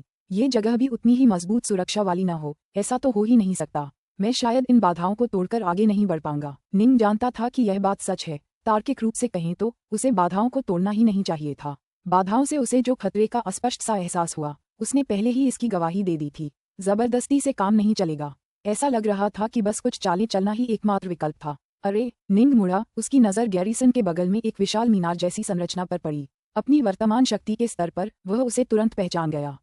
एक स्पेस-टाइम ट्रांसफर एरे। ये बहुत जटिल और अद्भुत लग रहा है। कोई आश्चर्य नहीं कि मैंने इतने सालों तक 3 बड़े कुलों पर नजर रखी, बिना ये जाने कि वे इस जगह में कैसे घुसे। तो ये स्पेस-टाइम ट्रांसफर एरे सीधे 3 बड़े कुलों के मुख्यालय से जुड़ा है। निंग अपना सिर हिलाए बिना नहीं रह सका। ये दुनिया बहुत विशाल थी। इस खास पेड़ पर किसी के ठोकर खाने की संभावना बेहद कम थी। अगर कोई घुस भी गया तो यहाँ तैनात सेना उसे आसानी से मार डालेगी। नाकामी की स्थिति में पहाड़ी गुफा के चारों ओर की बाधाएं किसी भी प्रवेश को रोक देंगी। बहरहाल, समय हर चीज को पीसता है। आखिरकार कोई न कोई रिसाव जरूर होगा। जिस डाउनलॉर्ड ने वह स्क्रॉल पीछे छोड़ा था, वह भाग्य की बदौलत अंदर आ पाया था और उसने तुरंत सावधानी से वहां से निकल लिया था। वह सिर्फ इसलिए बच गया क्योंकि उसकी किस्मत वाकई अविश्वसनीय थी। हमें क्या करना चाहिए? हम अंदर कैसे जाएं? जबरदस्ती अंदर जाना कोई विकल्प नहीं है। लगता है हमारे पास इंतजार के अलावा कोई चारा नहीं है। निंग ने स्पेस-टाइम ट्रांसफर एरे को घूरा, फिर चुपके से अपना सिर हिलाया। हाँ, बस इंतजार करो। प्रतीक्षा करना एक अनाड़ी तरीका था, लेकिन कभी कभी सबसे सरल तरीके भी काफी प्रभावी होते थे। डार्कनॉर्थ, क्या तुम अंदर गए? निंडस्ट ने एस्टेट वर्ल्ड के अंदर से पूछा। निंग का एक सफेद वस्त्रधारी अवतार उसके बगल में प्रकट हुआ। उतार मत लो, मैं गुप्त क्षेत्र में प्रवेश कर चुका हूँ, लेकिन मैं इसके बाहरी क्षेत्र में हूँ। इस क्षेत्र के मध्य में जाने वाले प्रवेश द्वार को एक अवरोध से बंद कर दिया गया है। यह अवरोध 3 महान कुलों द्वारा लगाया जाना चाहिए था। मुझे सचमुच संदेह है कि मैं इसे बलपूर्वक तोड़ पाऊंगा। निंग ने अपना सिर हिलाया। अभी हमारे पास इंतजार करने का ही विकल्प है। एक बार जब डाउनलॉर्ड्स इस क्षेत्र के मध्य में प्रवेश कर जाएंगे तो मैं भी चुपके से अंदर जाने का कोई रास्ता निकाल सकता हूँ। वे वाकई बहुत सावधान हैं। उन्होंने गुप्त क्षेत्र के रास्तों के अंदर भी अवरोधों का एक समूह बना रखा है। नाइनडस्ट अवाक रह गया। पुस्तक 34, अध्याय 21, सिथे डिस्क। समय बीतता गया। जी निंग ने छायाहीन बचाव कला को पूरे समय सक्रिय रखा और 50,000 से भी ज्यादा वर्षों तक धैर्यपूर्वक बाहर इंतजार किया। जब सिथे खजाना हासिल करने की बात आई तो उसके पास अपार धैर्य था। नोंती कबीले के भीतर चरमराहट। एक पत्थर का दरवाजा खुला और तीसरी सीढ़ी का एक गंभीर चेहरे वाला डाउनलॉर्ड उसके अंदर से बाहर आया। डाउनलॉर्ड। दरवाजे के बाहर बख्तरबंद सैनिक ने आदरपूर्वक कहा, कबीले के सरदार ने आदेश भेजा है। सभी डाउनलॉर्ड्स को अपने एकांत ध्यान से निकलते ही तुरंत अपने पैतृक स्थान की ओर प्रस्थान करना होगा। ओह! तीसरी सीढ़ी के इस डाउनलॉर्ड जॉयक्विल ने आंखें सिकोड़ लीं। इतनी जल्दी क्या है? क्या तुम्हें अपने पूर्वजों के घर जाने से पहले चौथी सीढ़ी का डाउनलॉर्ड बनना जरूरी नहीं है? डाउनलॉर्ड, कबीले के नेता ने अब नियम बदल दिए हैं। दूसरे चरण के डाउनलॉर्ड्स को भी प्रवेश की अनुमति है। बख्तरबंद सैनिक ने जल्दी से कहा। दूसरे चरण के डाउनलॉर्ड्स को भी अंदर जाने की इजाजत है। डाउनलॉर्ड जॉयक्विल चौंक गया। ऐसा कैसे हो सकता है? पुश्तैनी जमीनें बेहद खतरनाक हैं। कामयाबी बड़े इनाम लाती है, लेकिन कमजोर लोग शायद ही कभी मरेंगे। हालांकि दूसरे चरण के कुछ डाउनलॉर्ड्स पहले भी कामयाब हुए हैं, लेकिन ये तो बहुत खतरनाक है। डाउनलॉर्ड, तुम कई वर्षों से एकांत साधना में लीन हो, इसलिए तुम्हें पता नहीं कि क्या हुआ है। हमारे 3 महान कुलों का सामना एक घातक प्रतिद्वंद्वी से हुआ है, बख्तरबंद सैनिक ने कहा। 50,000 साल से भी पहले डार्कनॉर्थ नाम का एक डाउनलॉर्ड अचानक शक्तिशाली हो गया। उसकी शक्ति बेजोड़ थी और उसने अकेले ही हमारे तीनों कुलों को चुनौती दी। हमारे द्वारा भेजे गए सम्राट श्रेणी के गोलेम सभी पराजित हो गए और उसने उनमें से 3 को पकड़ लिया। फिर तीनों कुलों के सरदारों ने 8 गोलेमों की एक सेना लेकर उस पर हमला किया, लेकिन अंततः वे उसे परास्त नहीं कर पाए। क्या? डाउलॉर्ड जॉयक्विल हैरान रह गया। असंभव। इसके बाद डाउलॉर्ड डाकनॉर्ट ने डाकनॉर्ट महल की स्थापना की। अब तक वह कई कुलों पर नियंत्रण कर चुका है। उसने खुद को हमारे 3 कुलों के विरोध में खड़ा कर लिया है। बख्तरबंद सैनिक ने आगे कहा, तीनों कुलों के सरदारों ने पहले ही संदेश भेज दिया है कि हमें जोखिम की परवाह किए बिना पैतृक भूमि में गहराई तक धावा बोलना है। हमें पैतृक भूमि से ज्यादा खजाने ढूंढने होंगे ताकि हम डाउलॉर्ड डाकनॉर्ट से निपट सकें। हाल ही में जो कुछ हुआ था उसकी गहरी समझ हासिल करने के बाद डाउलॉर्ड जॉयक्विल और भी स्तब्ध रह गया। उसने कभी सोचा भी नहीं था कि इस एकांत ध्यान सत्र के दौरान उसका कबीला इतनी बुरी स्थिति में पड़ जाएगा। गड़गड़ाहट। डाउलॉर्ड जॉयक्विल एक स्पेस टाइम ट्रांसफर एरे के अंदर खड़ा था। जैसे ही एरे में रोशनी होने लगी उसने भौहें चढ़ाकर खुद से बुदबुदाया, आखिर ये डाउलॉर्ड डाकनॉर्ट कहाँ से आया? इतना शक्तिशाली कैसे हो गया? फुफ। अंतरिक्ष और समय उसके चारों ओर घूम गए। जब तक सब कुछ स्पष्ट हुआ उसने खुद को पैतृक भूमि के भीतर पाया। पुरखों की जमीनें। डाउलॉर्ड जॉयक्विल अपने आसपास के इलाके को घूर रहा था। उसके बगल में एक विशाल सैन्य टुकड़ी थी, जबकि बाहर विशाल शून्य था। उसके भी आगे बाहरी दुनिया में विशाल जंगल था। भाई जॉयक्विल, डाउलॉर्ड जॉयक्विल, आप भी आए? यहाँ तैनात 6 डाउलॉर्ड उसका स्वागत करने के लिए बाहर आए। हाँ, डाउलॉर्ड जॉयक्विल ने सिर हिलाया। ध्यान समाप्त होते ही मुझे आदेश मिला, इसलिए मैं तुरंत यहाँ आ गया। उफ, मुझे आश्चर्य है कि डाउलॉर्ड डाकनॉर्ट ने कैसे प्रशिक्षण लिया और वह इतना शक्तिशाली कैसे बन गया। तीनों महान कुलों के सभी डाउलॉर्ड अब अंदर अपनी जान जोखिम में डाल रहे हैं। गैरिसन के प्रभारी 6 डाउलॉर्ड्स ने आह भरी। उनमें से अधिकतर लोग संभवतः जल्द ही मर जाएंगे। डाउलॉर्ड डाकनॉर्ट जैसा व्यक्ति अचानक उन अन्य नीच कुलों से कैसे उभर सकता है? सबने सिर हिलाया। वे खुद को दूसरों से श्रेष्ठ समझने के आदी हो चुके थे और बाकी 6 महान कुलों का तो उन्होंने कोई लिहाज भी नहीं किया। उनकी नज़र में बाकी सभी जो उन 3 महान कुलों के सदस्य नहीं थे, तुच्छ व्यक्ति थे। वे इस दुनिया के निरंकुश शासक थे और अनादिकाल से इस पर निडरता से शासन करते आए थे। डाउलॉर्ड डाकनॉर्ट ने अचानक उनकी स्थिति को हिलाकर रख दिया था। इस पर उन्हें गुस्सा क्यों नहीं आया? हालांकि वे उसके प्रकट होने पर आहें भरने और विलाप करने के अलावा कुछ नहीं कर सकते थे। उनके बीच शक्ति का अंतर बहुत ज्यादा था। वे उसका कुछ भी करने में सक्षम नहीं थे। मैं अंदर जाऊंगा, डाउलॉर्ड जॉयक्विल ने कहा। सावधान रहो भाई जॉयक्विल। उम्मीद है भाई जॉयक्विल को इससे बहुत लाभ होगा। 6 डाउलॉर्ड्स ने प्रोत्साहन के कुछ शब्द कहे। स्वॉश। एक खामोश आकृति डाउलॉर्ड जॉयक्विल की ओर बढ़ी। आखिरकार एक नया डाउलॉर्ड आ ही गया है और जैसा कि लग रहा है वह भीतरी इलाकों में प्रवेश करने ही वाला है। निंग ने डाउलॉर्ड जॉयक्विल को पहाड़ी गुफा की ओर बढ़ते देखा। निंग तेजी से जॉयक्विल के करीब पहुंच गया। किसी को उसकी मौजूदगी का पता भी नहीं चला। सोल्थ्रोल। अब तक तो किंगफ्रीक भी उसकी आत्मा को मोहित करने वाली क्षमताओं से प्रभावित हो चुका होगा। तीसरे चरण के इस कमजोर डाउलॉर्ड की तो बात ही क्या। जॉयक्विल तुरंत बेहोशी की हालत में पहुंच गया। ऐसा करते हुए निंग ने उनके चारों ओर 30 मीटर का एक घेरा बना दिया जिससे रोशनी विकृत हो गई। अगर कोई उनकी तरफ देखता तो उसे डाउलॉर्ड जॉयक्विल सामान्य रूप से चलता हुआ दिखाई देता। यहाँ आओ। निंग ने तुरंत डाउलॉर्ड जॉयक्विल को अपनी संपत्ति की दुनिया में खींच लिया। और मैं आ गया। निंग कहीं से प्रकट हुआ, लेकिन अब वह बिल्कुल डाउलॉर्ड जॉयक्विल जैसा लग रहा था। नहीं, सिर्फ एक जैसा नहीं, यहाँ तक कि उसकी आत्मा और असली आत्मा भी जॉयक्विल जैसी ही थी। निंग ने तुरंत आसपास के इलाके से बैरियर हटा दिया। फिर राहत की सांस लेने से पहले अपने आसपास नजर दौड़ाई। बैरियर लगाने, डाउलॉर्ड जॉयक्विल को पकड़ने और फिर उसे बदलने की प्रक्रिया लगभग तुरंत ही हो गई थी। लेकिन अगर कोई डाउलॉर्ड इस इलाके पर खास तौर पर नजर रख रहा होता तो उसकी हरकतों पर ध्यान देना मुमकिन होता। शुक्र है ऐसा नहीं हुआ। डाउलॉर्ड जॉयक्विल को ठिकाने लगाने के बाद निंग ने तुरंत अपनी थोड़ी सी ऊर्जा उसकी संपत्ति की दुनिया में उस आदमी से पूछताछ करने के लिए छोड़ दी। अफसोस, डाउलॉर्ड जॉयक्विल ने बहुत पहले ही इस गुप्त जगह के बारे में जीवन भर की शपथ ले ली थी। हालांकि उसकी आत्मा मंत्रमुग्ध हो गई थी, फिर भी वह कुछ भी नहीं बोल पा रहा था। निंग ने जॉयक्विल से काफी देर तक पूछताछ की, लेकिन उसे कोई खास फायदा नहीं हुआ। इसमें कोई दम नहीं है। उसके पास दांत पीसकर आगे बढ़ने के अलावा कोई चारा नहीं था। निंग तेजी से उस इलाके में पहुंच गया जो कई परतों से घिरा हुआ था। भाई जॉयक्विल, मैंने सिथे डिस्क पर नियंत्रण कर लिया है। आप अंदर आ सकते हैं। प्रकाश की नीली परतों के पीछे से एक आवाज गूंजी। सिथे डिस्क। निंग ने चुपचाप इस शब्द को याद कर लिया। ऊपर से उसने बस थोड़ा सा सिर हिलाया और आगे बढ़ता रहा। सचमुच नीली रोशनी की परतें पानी के पर्दों जैसी थीं। निंग बिना किसी व्यवधान के आसानी से अंदर जा पा रहा था। यह अवरोधों से भरा क्षेत्र हजारों किलोमीटर लंबा था, लेकिन निंग अविश्वसनीय रूप से तेज चल रहा था और जल्दी से उसे पार कर गया। डाउलॉर्ड जॉयक्विल आ गया है। ये डाउलॉर्ड जॉयक्विल है। सिथे डिस्क के प्रभारी तीनों डाउलॉर्ड हंस पड़े। उन्होंने अंदर आने वाले हर व्यक्ति की बारीकी से जांच की, लेकिन ऐसा उन्होंने मुख्यतः सच्ची आत्मा की आभा की जांच के लिए किया। उन्हें इस बात की चिंता नहीं थी कि डाउलॉर्ड जॉयक्विल किसी और को चुपके से अंदर ले आएगा, क्योंकि तीनों महान कुलों के हर एक डाउलॉर्ड ने बहुत पहले ही लंबी जीवन रक्त की शपथ ले ली थी। शपथ का वह हिस्सा जो पैतृक भूमि से संबंधित था विशेष रूप से कठोर और सख्त था। उदाहरण के लिए, भले ही निंग ने उस आदमी पर आत्मा सम्मोहन तकनीक का प्रयोग किया था, फिर भी वह इस जगह के बारे में कोई रहस्य जानने में सक्षम नहीं था। डाउलॉर्ड जॉयक्विल, तीनों बैठे हुए डाउलॉर्ड्स ने उसकी ओर देखा। उनमें से एक, बड़ी दाढ़ी वाला एक बूढ़ा आदमी, ऊंची आवाज में चिल्लाया, अंदर जाने के बाद सावधान रहना। ये जगह खतरों से भरी है और कई गोलेम हमारे कुलों के प्रति शत्रुता से भरे हुए हैं। ये सभी सम्राट श्रेणी के गोलेम हैं। अगर वे तुम पर घात लगाने में कामयाब हो गए तो तुम बर्बाद हो जाओगे। शुक्रिया। निंग ने सिर हिलाया। उसके मन में कई विचार कौंध रहे थे। उसे सिथे का खजाना हासिल करना ही था। हालांकि ऐसा लग रहा था जैसे इस पहाड़ के अंदर जाने का सिर्फ एक ही रास्ता है, और वह भी कई परतों से सुरक्षित। अगर मैं खजाना अपने लिए लेना चाहूं तो शायद मैं खुद को ही उजागर कर दूं। वे इन अवरोधों का इस्तेमाल करके ये सुनिश्चित कर लेंगे कि मैं वहां से निकल न सकूं। निंग ने उन 3 डाउलॉर्ड्स को घूरा जो दूर सिथे डिस्क को नियंत्रित कर रहे थे। जब तक मैं पहले उनसे छुटकारा नहीं पा लेता, मुझे सुरक्षा का एहसास नहीं होगा। डाउलॉर्ड सोंगफ्लोट, निंग ने तीनों की ओर चलते हुए कहा। डार्कनॉर्थ पैलेस के स्वामी होने के नाते उनका बहुत ऊंचा दर्जा था और इस तरह वे इस दुनिया के लगभग सभी डाउलॉर्ड्स को जानते थे। क्या बात है?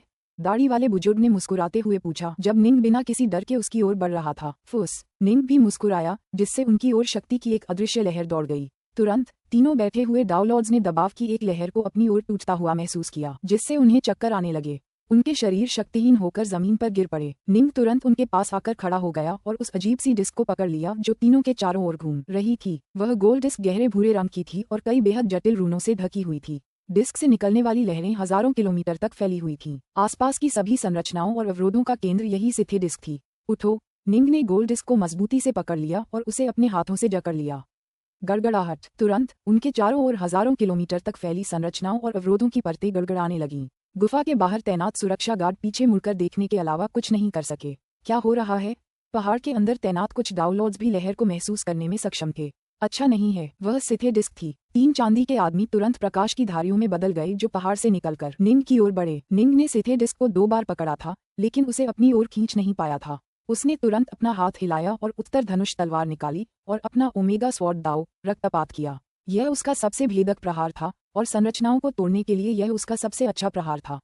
वार वार वार। बाहर से किसी संरचना को हराना मुश्किल था, लेकिन अंदर पहुंचकर उसे तोड़ना कहीं ज्यादा आसान था। धुंध से बनी तलवार की ऊर्जा की एक के बाद एक धारियां सिथे डिस्क में घुस गईं, जिससे कुछ सहायक संरचनाएं तुरंत ही टूट गईं। गड़गड़ाहट। निंग आखिरकार सिथे डिस्क को उसकी कक्षा से अलग करने में कामयाब हो गया और उसे उन रहस्यमयी संरचनाओं रूनों से आजाद कर दिया जो उसे बांधे हुए थे।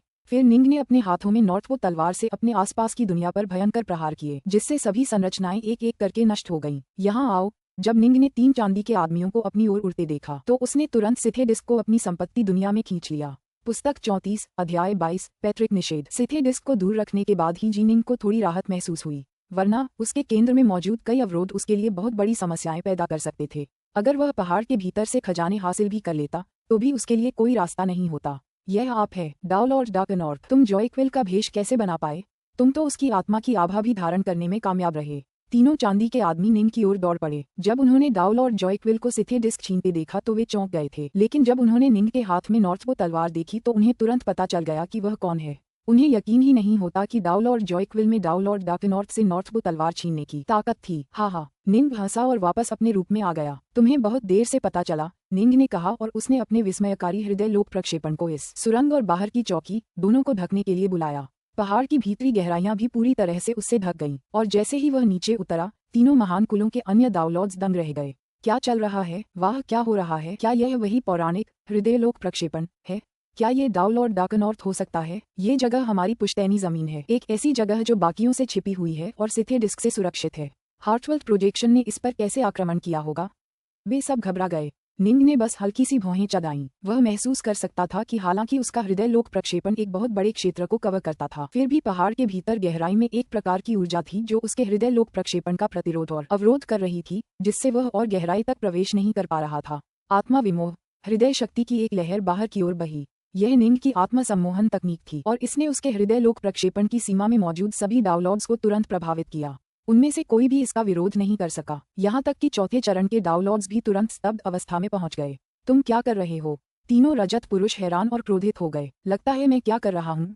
निंग ने तीनों चांदी के आदमियों की तरफ देखा। चिंता मत करो, मैं उन्हें मारने की योजना नहीं बना रहा हूँ। अगर मैं चाहता तो मैं अपने हृदय लोक प्रक्षेपण के जरिए ही उन्हें आसानी से मिटा सकता था। इसके बजाय मैं उन्हें अपने नियंत्रण में रखने की इतनी जहमत नहीं उठाता। तुम तीनों रजत पुरुष क्रोधित और चिंतित थे। उनके तीनों कुलों के अधिकांश दाव लॉर्ड यहीं थे। उनके कुल पर एक दो पहरा दे रहे थे और कुछ पहाड़ में इतने अंदर तक घुस आए थे कि वे हृदयलोक प्रक्षेपण से ढके नहीं थे। हालांकि निंग के नियंत्रण में कम से कम 31 संसार दाव लॉर्ड थे। चिंता मत करो, अगर तुम मेरी बात मान लो तो मैं उन सबको बिना किसी नुकसान के छोड़ दूंगा। निंग की आंखों में एक ठंडी चमक चमक उठी। लेकिन अगर तुम मना कर दोगे तो मुझे मजबूरन जो करना पड़ेगा उसके लिए मुझे दोष मत देना।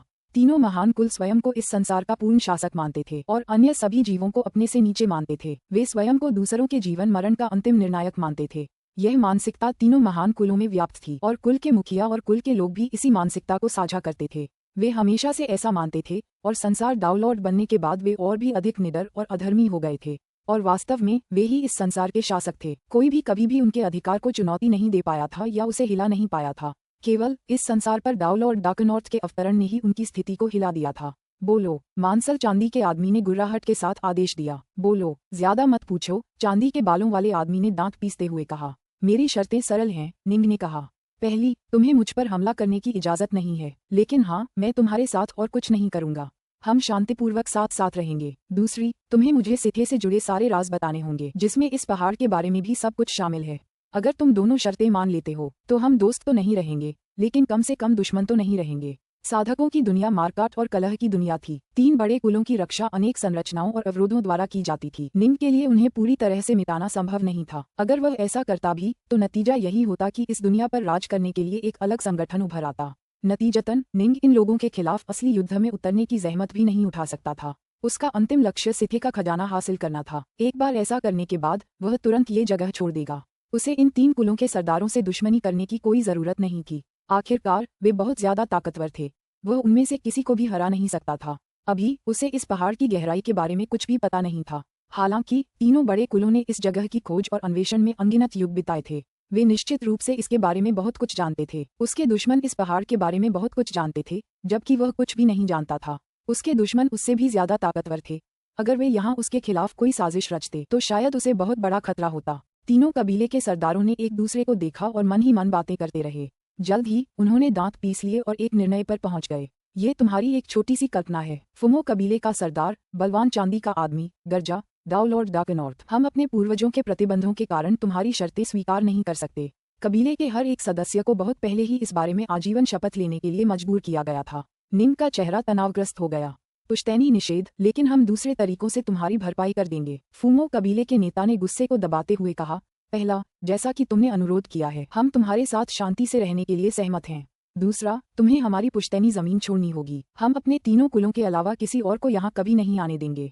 तीसरा, हम तुम्हें बदले में 3 सम्राट श्रेणी के गोलेम उपहार में देंगे। बदले में हम अपने कुल के लोगों को वापस पाना चाहते हैं। कितनी उदारता है, निंग ने रूखेपन से कहा। 3 सम्राट श्रेणी के गोलेम। हमारे 3 महान कुलों ने अनगिनत युगों से इस जगह की खोजबीन करने के बावजूद इनमें से कुछ ही गोलेम हासिल किए हैं। अपने कुल के लोगों के जीवन के बदले तुम्हें 3 गोलेम देना बड़ी ईमानदारी का परिचय है। जुवाह कुल के नेता, दुबले पतले चांदी के आदमी ने तीखी और कर्कश आवाज में कहा। मैं मानता हूँ कि तुम बहुत ईमानदार हो, लेकिन बदकिस्मती से मेरा लक्ष्य सिथे का खजाना है। निंग ने सिर हिलाया। सम्राट वर्ग के गोलेम, मुझे सच में उनकी कोई परवाह नहीं। उसका अंतिम लक्ष्य एक ऐसा खजाना था जो एक ऑटोक को भी मोहित कर सके। तभी उसे यूवेई को पुनर्जीवित करने का मौका मिल सकता था। उसे क्रिम्सन वेव मंदिर के बराबर मूल्य के खजाने चाहिए थे। सम्राट श्रेणी के गोलेम तो उसके आसपास भी नहीं थे। ये याद रखना जरूरी है कि क्रिम्सन वेव मंदिर की रखवाली करने वाले 2 ओवरसियर हिगेमॉन श्रेणी के थे। चांदी के बालों वाले आदमी ने ठंडे स्वर में कहा। हम अपने 3 कुलों के अलावा किसी को भी पैतृक भूमि में प्रवेश की अनुमति नहीं देंगे। बिल्कुल नहीं। उस मांसल चांदी जैसे आदमी की आवाज भी बर्फ जैसी ठंडी थी। मैं जोर देकर कहता हूँ कि आप हमारी शर्तें मान लें, तो क्या मुझे आगे बढ़कर उन्हें मार देना चाहिए? निंग ने पूछा। मार डालो, आगे बढ़ो, वे तो बस दावलॉर्ड हैं। अगर वे सब मर भी जाएं, तो भी हम समय के साथ उनकी एक नई पीढ़ी तैयार कर पाएंगे। तीनों रजत पुरुषों ने जरा भी संकोच नहीं किया। पुश्तैनी जमीन पूरे कुल की नींव थी। यहाँ एक विशाल खजाना था और अनगिनत साल इस जगह की खोजबीन करने के बावजूद उन्हें सबसे बाहरी परत में मौजूद खजाने का बस एक छोटा सा हिस्सा ही मिला था। अगर दावलॉर्ड डार्कनॉर्थ अंदर जाता तो उसे शायद ऐसी चीजें मिल जाती जो उनके द्वारा हासिल की गई चीजों से भी बेहतर होती। उसने उन्हें न मारने की कसम तो खा ली होगी, लेकिन उसके वंशज उन खजानों का इस्तेमाल 3 बड़े कुलों का सफाया करने के लिए कर सकते थे। 3 बड़े कुल इतने दुर्जय क्यों थे? 3 चांदी के आदमियों की वजह से ही तो थे, है ना? लेकिन खजाने में ऐसी चीजें थीं जो चांदी के आदमियों से भी ज्यादा भयानक और शक्तिशाली थीं। अगर निंग उन्हें हासिल कर लेता तो वह एक ऐसा कुल स्थापित कर पाता जो उनसे भी ज्यादा भयानक और शक्तिशाली होता। तो क्या मुझे सचमुच आगे बढ़कर उन्हें मार डालना चाहिए? निंग की आवाज भी ठंडी थी। छी! तीनों कबीले नेताओं के सबसे करीब स्थित दाऊ लॉर्ड की असली आत्मा तुरंत बुझ गई। उसकी आंखें पूरी तरह से खाली और मृत हो गईं। तीनों कबीले के नेता तुरंत क्रोध की स्थिति में आ गए। हम दोनों उसे रोकेंगे। तुम जाओ और हमारे कुल के जितने लोगों को बचा सको बचा लो। हृष्ट-पुष्ट चांदी का आदमी और दुबला पतला चांदी का आदमी गुस्से से चीखते हुए नींद की ओर बढ़े, जबकि चांदी के बालों वाला आदमी दाऊ लॉर्ड्स को दूर खींचने के लिए पहाड़ की गहराई में उड़ गया। बहुत देर हो चुकी है। नींद की आंखों में किसी भयावह चीज की झलक उभरी। अगर उनकी बातचीत नाकाम हो गई तो हो जाए, उन्हें मरने दो। फूफ फूफ फूफ। नींद के हृदय बल उन्मूलनकर्ता ने एक के बाद एक सच्ची आत्मा को बुझा दिया। एक भी व्यक्ति इस हमले का सामना नहीं कर सका। पलक झपकते ही दाऊ लॉर्ड्स में से हर एक नष्ट हो गया। दाऊ लॉर्ड डार्कनॉर्थ, तुम मरे हुए मांस हो। मर जा डार्कनॉर्थ, मर जा। दोनों कबीले के सरदार पागल हो गए। अतीत में वे हमेशा दूसरों पर जीवन मृत्यु की शक्ति रखते थे। ऐसा पहले कभी नहीं हुआ था कि उनके कुलों के इतने सारे दाऊ लॉर्ड्स दूसरों द्वारा तुरंत नष्ट कर दिए गए हों। तुम तीनों मिलकर भी मेरा कुछ नहीं बिगाड़ पाए। दो के साथ कोशिश करने का क्या मतलब? निंग ने अपनी 6 उत्तरधनुष तलवारें निकालते हुए 3 सिर और 6 भुजाएं प्रकट की। अपने हृदयलोक प्रक्षेपण और अपनी 9 नवीनता कलाओं के साथ वह पहाड़ में और भी गहराई तक जाते हुए दोनों कुल नेताओं के हमलों से बचाव करने में सक्षम था। हालांकि दोनों कुल नेताओं ने उसे बहुत धीमा कर दिया था, फिर भी वह भीतर तक जाने में सक्षम था। नोंटी कबीले का सरदार मेरे हृदयलोक प्रक्षेपण की सीमा से बाहर उड़ गया। निंग ने भौहें चढ़ाईं। उसका हृदयलोक प्रक्षेपण पहाड़ के केवल एक हिस्से को ही ढक पाया था। पहाड़ के भीतर किसी अज्ञात ऊर्जा ने उसके हृदयलोक प्रक्षेपण का प्रतिरोध किया। तीसरा रजत पुरुष पहाड़ में और भी गहराई तक उड़ गया था और निंग के स्कैन की सीमा से बाहर था। पुस्तक 34, अध्याय 23, 1 और गोमेद मानवरूपी। चांदी के बालों वाला नोंटी कबीले का सरदार अकेले ही पहाड़ की गहराई में उतर गया। जब वह हृदयलोक प्रक्षेपण की सीमा से बाहर उड़ गया तो वह गुस्से से दहाड़ा, तुम सब वापस आ जाओ, मेरे पास आओ और हृदयलोक प्रक्षेपण से दूर रहो, समझा? आ रहा। Swash swash swash. 5 आकृतियां सीधे उसकी ओर उड़ीं, पहाड़ की गहराइयों से पीछे हटते हुए काफी तेजी से। चांदी के बालों वाला आदमी अपने सामने खड़े 5 दाऊ लॉर्ड्स को देखकर मन ही मन आहें भर रहा था। पुश्तैनी जमीन पर आए ढेरों दाऊ लॉर्ड्स में से सिर्फ ये 5 ही बचे थे, और ये तीनों कुलों की गिनती थी। अगर वे अपने कुलों की रखवाली करने वालों को भी शामिल कर लें तो भी हर कुल में अब बस 2 या 3 दाऊ लॉर्ड्स ही बचे थे। क्या हुआ? कबीले के नेता, उस हृदय जगत प्रक्षेपण के साथ क्या हो रहा है? वे उससे पूछे बिना नहीं रह सके। ये दाऊ लॉर्ड डार्कनॉर्थ है। उसने पुश्तैनी जमीन के बाकी सभी दाऊ लॉर्ड्स का सफाया कर दिया है। चांदी के बालों वाले आदमी की आवाज बर्फ की तरह ठंडी थी। बस अब सवाल पूछने का वक्त नहीं है। बाकी 2 कबीले के सरदार और मैं मिलकर उसे पुश्तैनी जमीन के अंदर ही मार डालेंगे। जब से वह यहाँ आया है अपनी मौत के लिए सिर्फ खुद को ही जिम्मेदार ठहराना होगा। समझ गया? बाकी 5 दाऊ लॉर्ड हैरान और क्रोधित हो गए। वे सभी दांत पीसकर सिर हिला रहे थे। दाऊ लॉर्ड डार्कनॉर्थ के प्रति घृणा और अपने कुलगुरु पर विश्वास से भरे हुए। ऐसा इसलिए था क्योंकि पुश्तैनी जमीन वाकई बहुत खतरनाक थी। चांदी के बालों वाले आदमी ने हाथ हिलाकर उन 5 को इकट्ठा कर लिया। इस समय तीनों बड़े कुलों के पास लगभग कोई भी दाऊ लॉर्ड नहीं बचा था। उनमें से हर एक अनमोल संसाधन था। निंग लगातार पहाड़ में और अंदर की ओर बढ़ता गया। जल्द ही चांदी के बालों वाला आदमी वापस लौट आया और बाकी 2 कबीले के सरदारों के साथ मिलकर निंग पर हमला कर दिया। अफसोस, ये सब बेकार था। 8 सम्राट श्रेणी के गोलेमों की मदद से भी वे निंग का कुछ नहीं बिगाड़ पाए थे। अब उनकी संभावनाएं और भी कम हो गई थीं। वे इस जगह से मुझसे ज्यादा परिचित हैं। मैं उन्हें अपने साथ छल नहीं करने दूंगा। निंग चुपके से पूरी तरह सतर्क था और धीरे धीरे पहाड़ में गहराई तक जा रहा था। पहाड़ों के भीतर धीरे धीरे महल और दूसरी इमारतें दिखाई देने लगीं, जो काले और सुनहरे रंग की भव्यता का मिश्रण थीं। हालांकि ये सभी इमारतें पूरी तरह से चकनाचूर और नष्ट हो चुकी थीं, और बीच बीच में बड़े बड़े पंजों के निशान दिखाई दे रहे थे। ऐसा लग रहा था मानो इन इमारतों को चीरने के लिए एक ही नुकीले पंजों का इस्तेमाल किया गया हो। हमने पत्थर की एलिफेंट दीवार की बाहरी परत में भी ये पंजों के निशान देखे, निंग ने सोचा। लगता है मानो एक ही व्यक्ति ने यहाँ तक लड़ते हुए पहुंची है।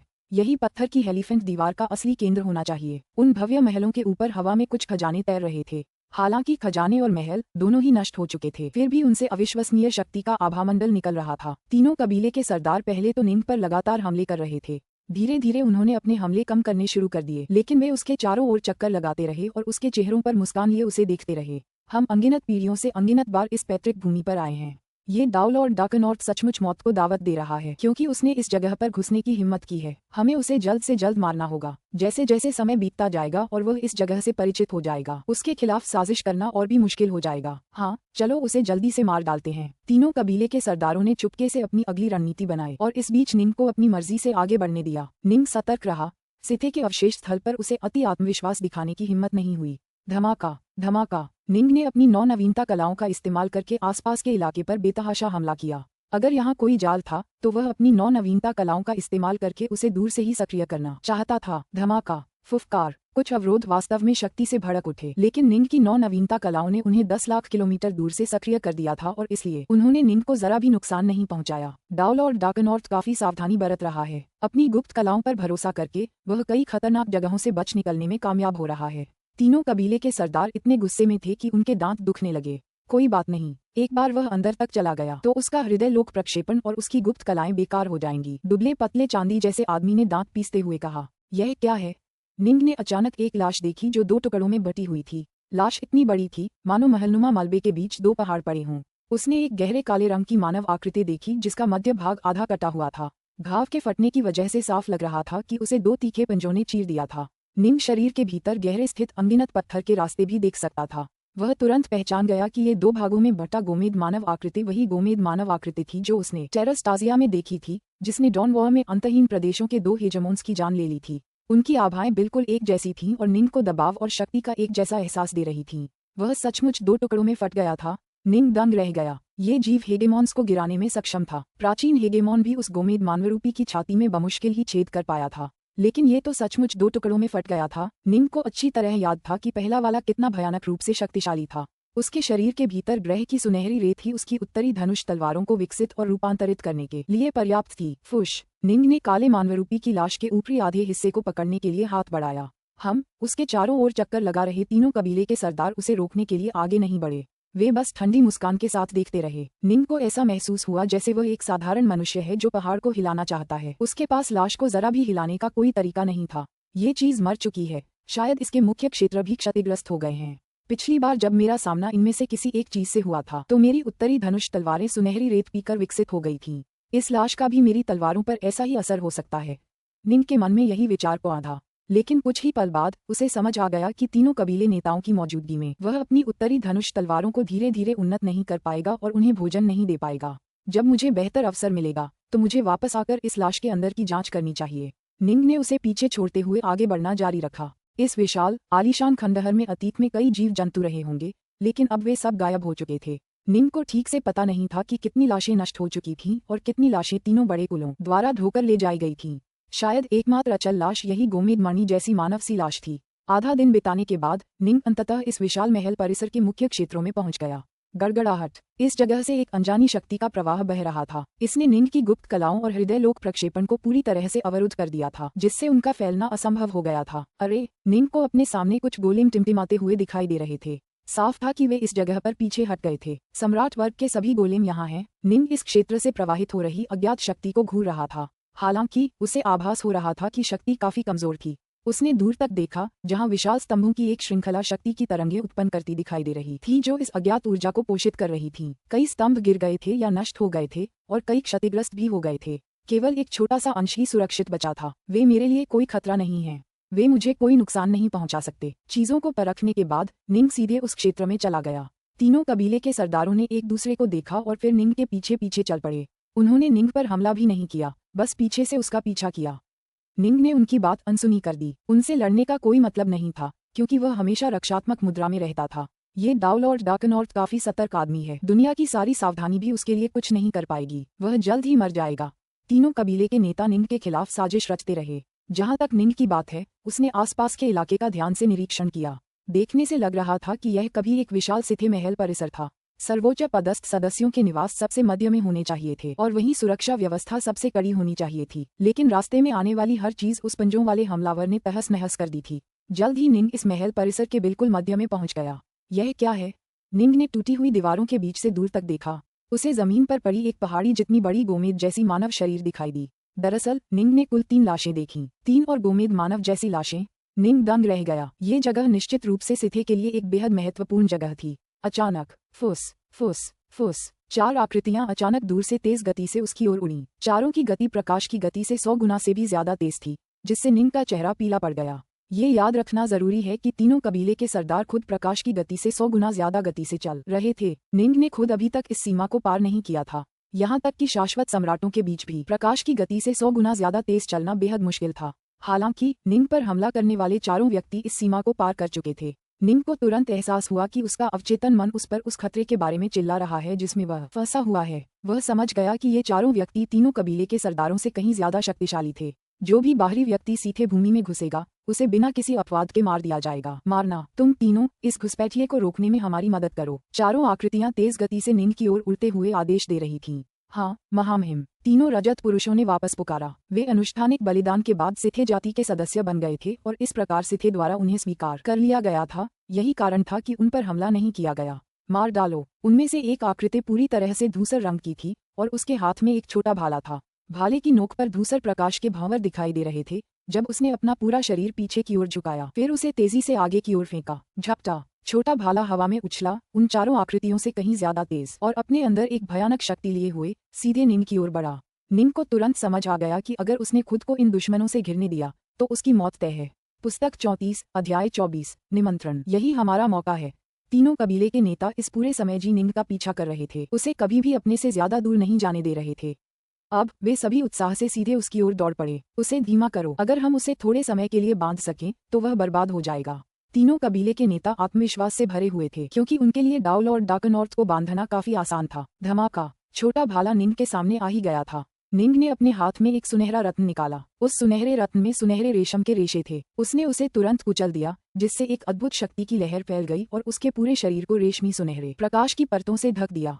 यह निंग के जीवन रक्षक खजानों में से एक था और इसे इस तरह डिजाइन किया गया था कि व्यक्ति की गति आसमान छू जाए।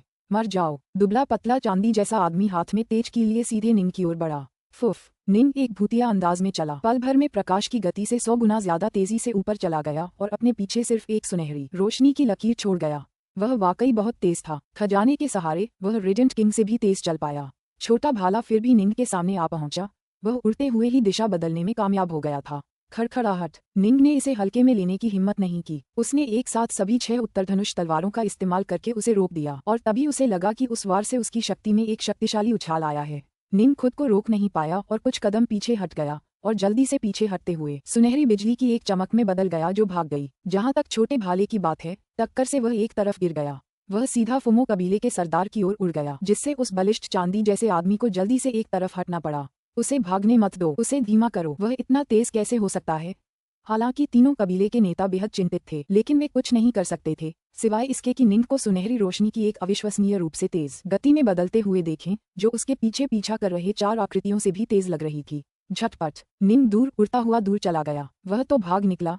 तीनों कबीले के सरदारों ने एक दूसरे को देखा, चिंतित, क्रोधित और असहाय। वे जानते थे कि अपनी गति को देखते हुए निंग को पकड़ने की उनकी कोई संभावना नहीं थी।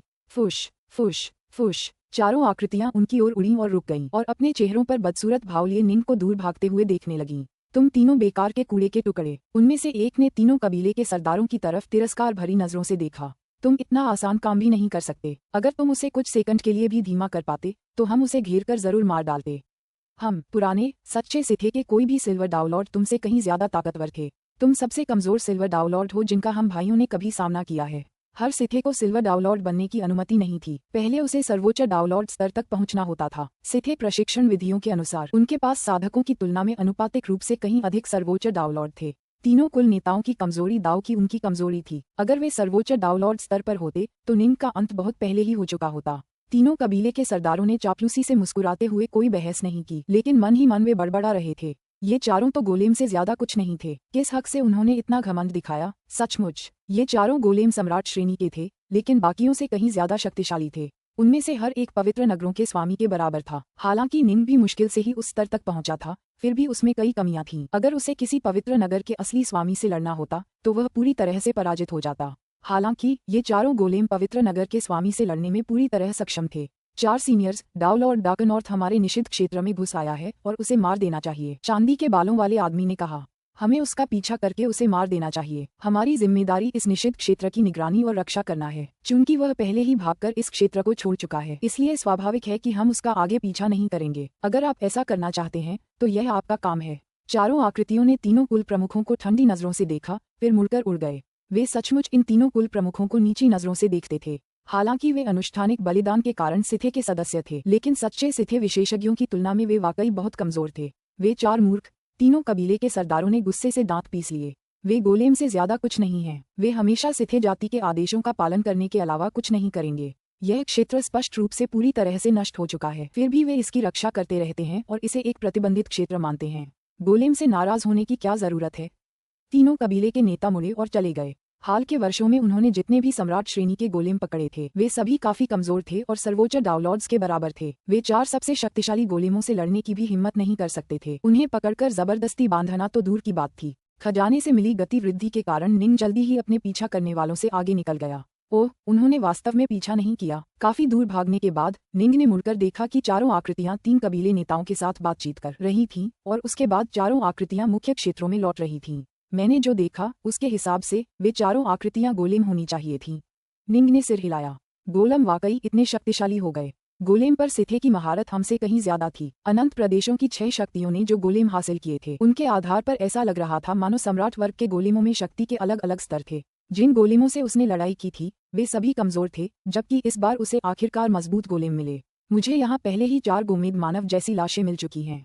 ये चीजें एकल युद्ध में हेगेमॉन्स पर बढ़त रखती थीं। निंग ने आश्चर्य से आह भरी। यहाँ तक कि क्रिम्सन वेव मंदिर की रक्षा के लिए इनमें से केवल 2 हेगेमॉन ओवसिया ही थे, लेकिन मुझे यहाँ पहले से ही 4 मृत लाशें मिल गई हैं। इसका मतलब है कि यह जगह शायद क्रिम्सन वेव मंदिर से भी ज्यादा महत्वपूर्ण है। निंग को आश्चर्य हुआ। सिथे ने इस जगह पर कितनी युद्ध शक्ति केंद्रित की थी, ये देखते हुए शायद यहाँ ऐसे खजाने छिपे होंगे जो क्रिम्सन वेव मंदिर के अंदर के खजानों से कहीं ज्यादा कीमती होंगे। लेकिन लगता है इस जगह को उस पंजा हमलावर ने तबाह कर दिया है। उसने अनगिनत सिथे का कत्लेआम किया और शायद सबसे कीमती खजाने लूट ले गया। निंग ने मन ही मन सोचा, काश उसने कुछ चीजें पीछे छोड़ दी हों। उसने इस संभावना पर भी विचार नहीं किया कि पंजा हमलावर मर गया होगा, क्योंकि उन गोमेद मानवरूपियों को आसानी से आधा चीर देने में सक्षम कोई भी व्यक्ति उस शक्ति के स्तर तक पहुंच गया था जो उसकी कल्पना से कहीं परे थी। हेगेमॉन्स निश्चित रूप से ऐसा करने में सक्षम नहीं थे।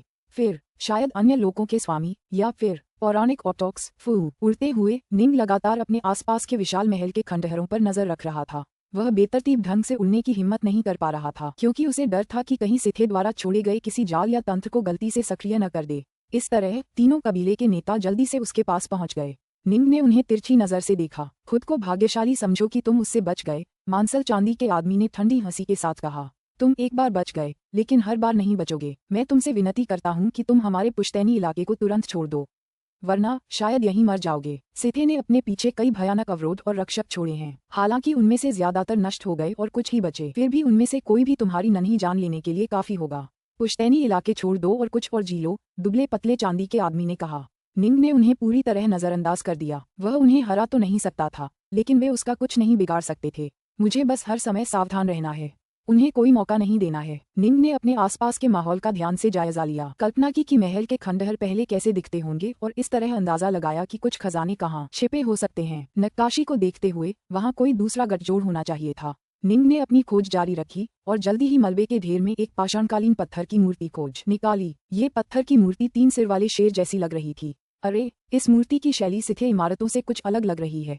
निंग उलझन में था। वह ध्यान से और सावधानी से पत्थर की मूर्ति को देख रहा था और धीरे धीरे उसकी ओर बढ़ रहा था। फुफ, 3 सिर वाली शेर की मूर्ति के बीच वाले सिर ने अचानक अपना मुंह खोल दिया। ऐसा लग रहा था जैसे उसके मुंह में अनंत ब्रह्मांड भरा हो और शेर के मुंह से अचानक एक विस्मयकारी शक्ति का प्रवाह हुआ। धमाका! निंग पर एक भयानक चूसने वाली शक्ति का प्रयोग किया गया, जिसे ये देखकर सदमा लगा कि वह इसका बिल्कुल भी विरोध नहीं कर पा रहा है। उसे ऐसा लग रहा था जैसे वह किसी साधारण इंसान की तरह समुद्र के भंवर में फंस गया हो, क्योंकि वह बेरहमी से शेर के मुंह में खींचा जा रहा था। निंग का आकार सिकुड़ता गया। जैसे जैसे वह और करीब आता गया, वह चींटी के आकार का हो गया और आखिरकार शेर के मुंह में घुस गया। वह अंदर चला गया। निंग का पीछा कर रहे 3 कबीले नेता चौंक गए और वे जल्दी से शेर का निरीक्षण करने के लिए गए। कितनी अविश्वसनीय शक्ति है! जरूर अंदर कोई बड़ा खजाना होगा। सिथे ने अनगिनत खजानों वाले कई छिपे हुए कमरे छोड़े हैं। ये जगह भी उनमें से एक होगी। ऐसा लग रहा था कि डाउल और डाकनॉर्थ पर हमला नहीं हुआ है। ऐसा लग रहा है जैसे वह बस अंदर की ओर उड़ रहा है। वे शेर के मुंह के बाहर से साफ देख सकते थे कि कैसे निंग लगातार अंदर की ओर उड़ रहा था। हम डाउल और डाकनॉर्थ को वो खजाने हासिल नहीं करने दे सकते। वह पहले से ही अविश्वसनीय रूप से शक्तिशाली है। अगर उसने और भी बेहतर खजाने हासिल कर लिए तो हम बर्बाद हो जाएंगे। हम सिथे हैं, सिथे के खजाने हमारे हैं। आओ अंदर चलें। तीनों कुछ देर बाहर झिझके, फिर प्रकाश की किरणों में बदल गए जो शेर की ओर उड़ चलीं। उन्होंने ऐसा आंशिक रूप से इसलिए किया क्योंकि उन्हें स्वाभाविक रूप से निंग को और अधिक खजाना हासिल करने से रोकना था, और आंशिक रूप से इसलिए क्योंकि उन्हें खतरे की कोई चिंता नहीं थी। वे सिथे थे। अगर वे किसी अत्यंत महत्वपूर्ण प्रतिबंधित क्षेत्र में भी प्रवेश कर जाते तो उन्हें ज्यादा से ज्यादा बेदर्दी से बाहर निकाल दिया जाता। इतने वर्षों में एक भी कुल प्रधान पैतृक भूमि में नहीं मारा गया था। मैं कहाँ हूँ? निंग अपने आसपास के इंद्रधनुषी क्षेत्र को घूर रहा था। इस क्षेत्र से निकलने वाली आभा अविश्वसनीय रूप से उदात्त थी और शक्ति हर जगह प्रवाहित हो रही थी। स्पष्ट रूप से ये सचमुच एक असाधारण स्थान था। अरे, निंग का चेहरा अचानक तनावग्रस्त हो गया जब उसने पीछे मुड़कर देखा।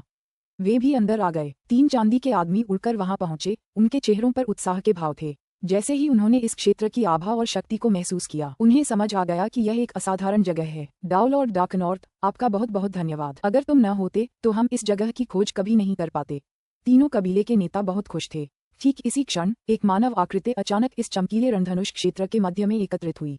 यह आकृति लंबे काले वस्त्र पहने हुए थी, उसका चेहरा पीला था, आंखें रक्त लाल थीं, और वह सुंदर और दुष्ट दोनों दिख रही थी। उसने तीनों कुल प्रधानों को घूरा, उसके चेहरे पर एक बर्फीली सी भाव था, और उसकी आवाज जोर से उठी, जिसने पूरी दुनिया को हिलाकर रख दिया।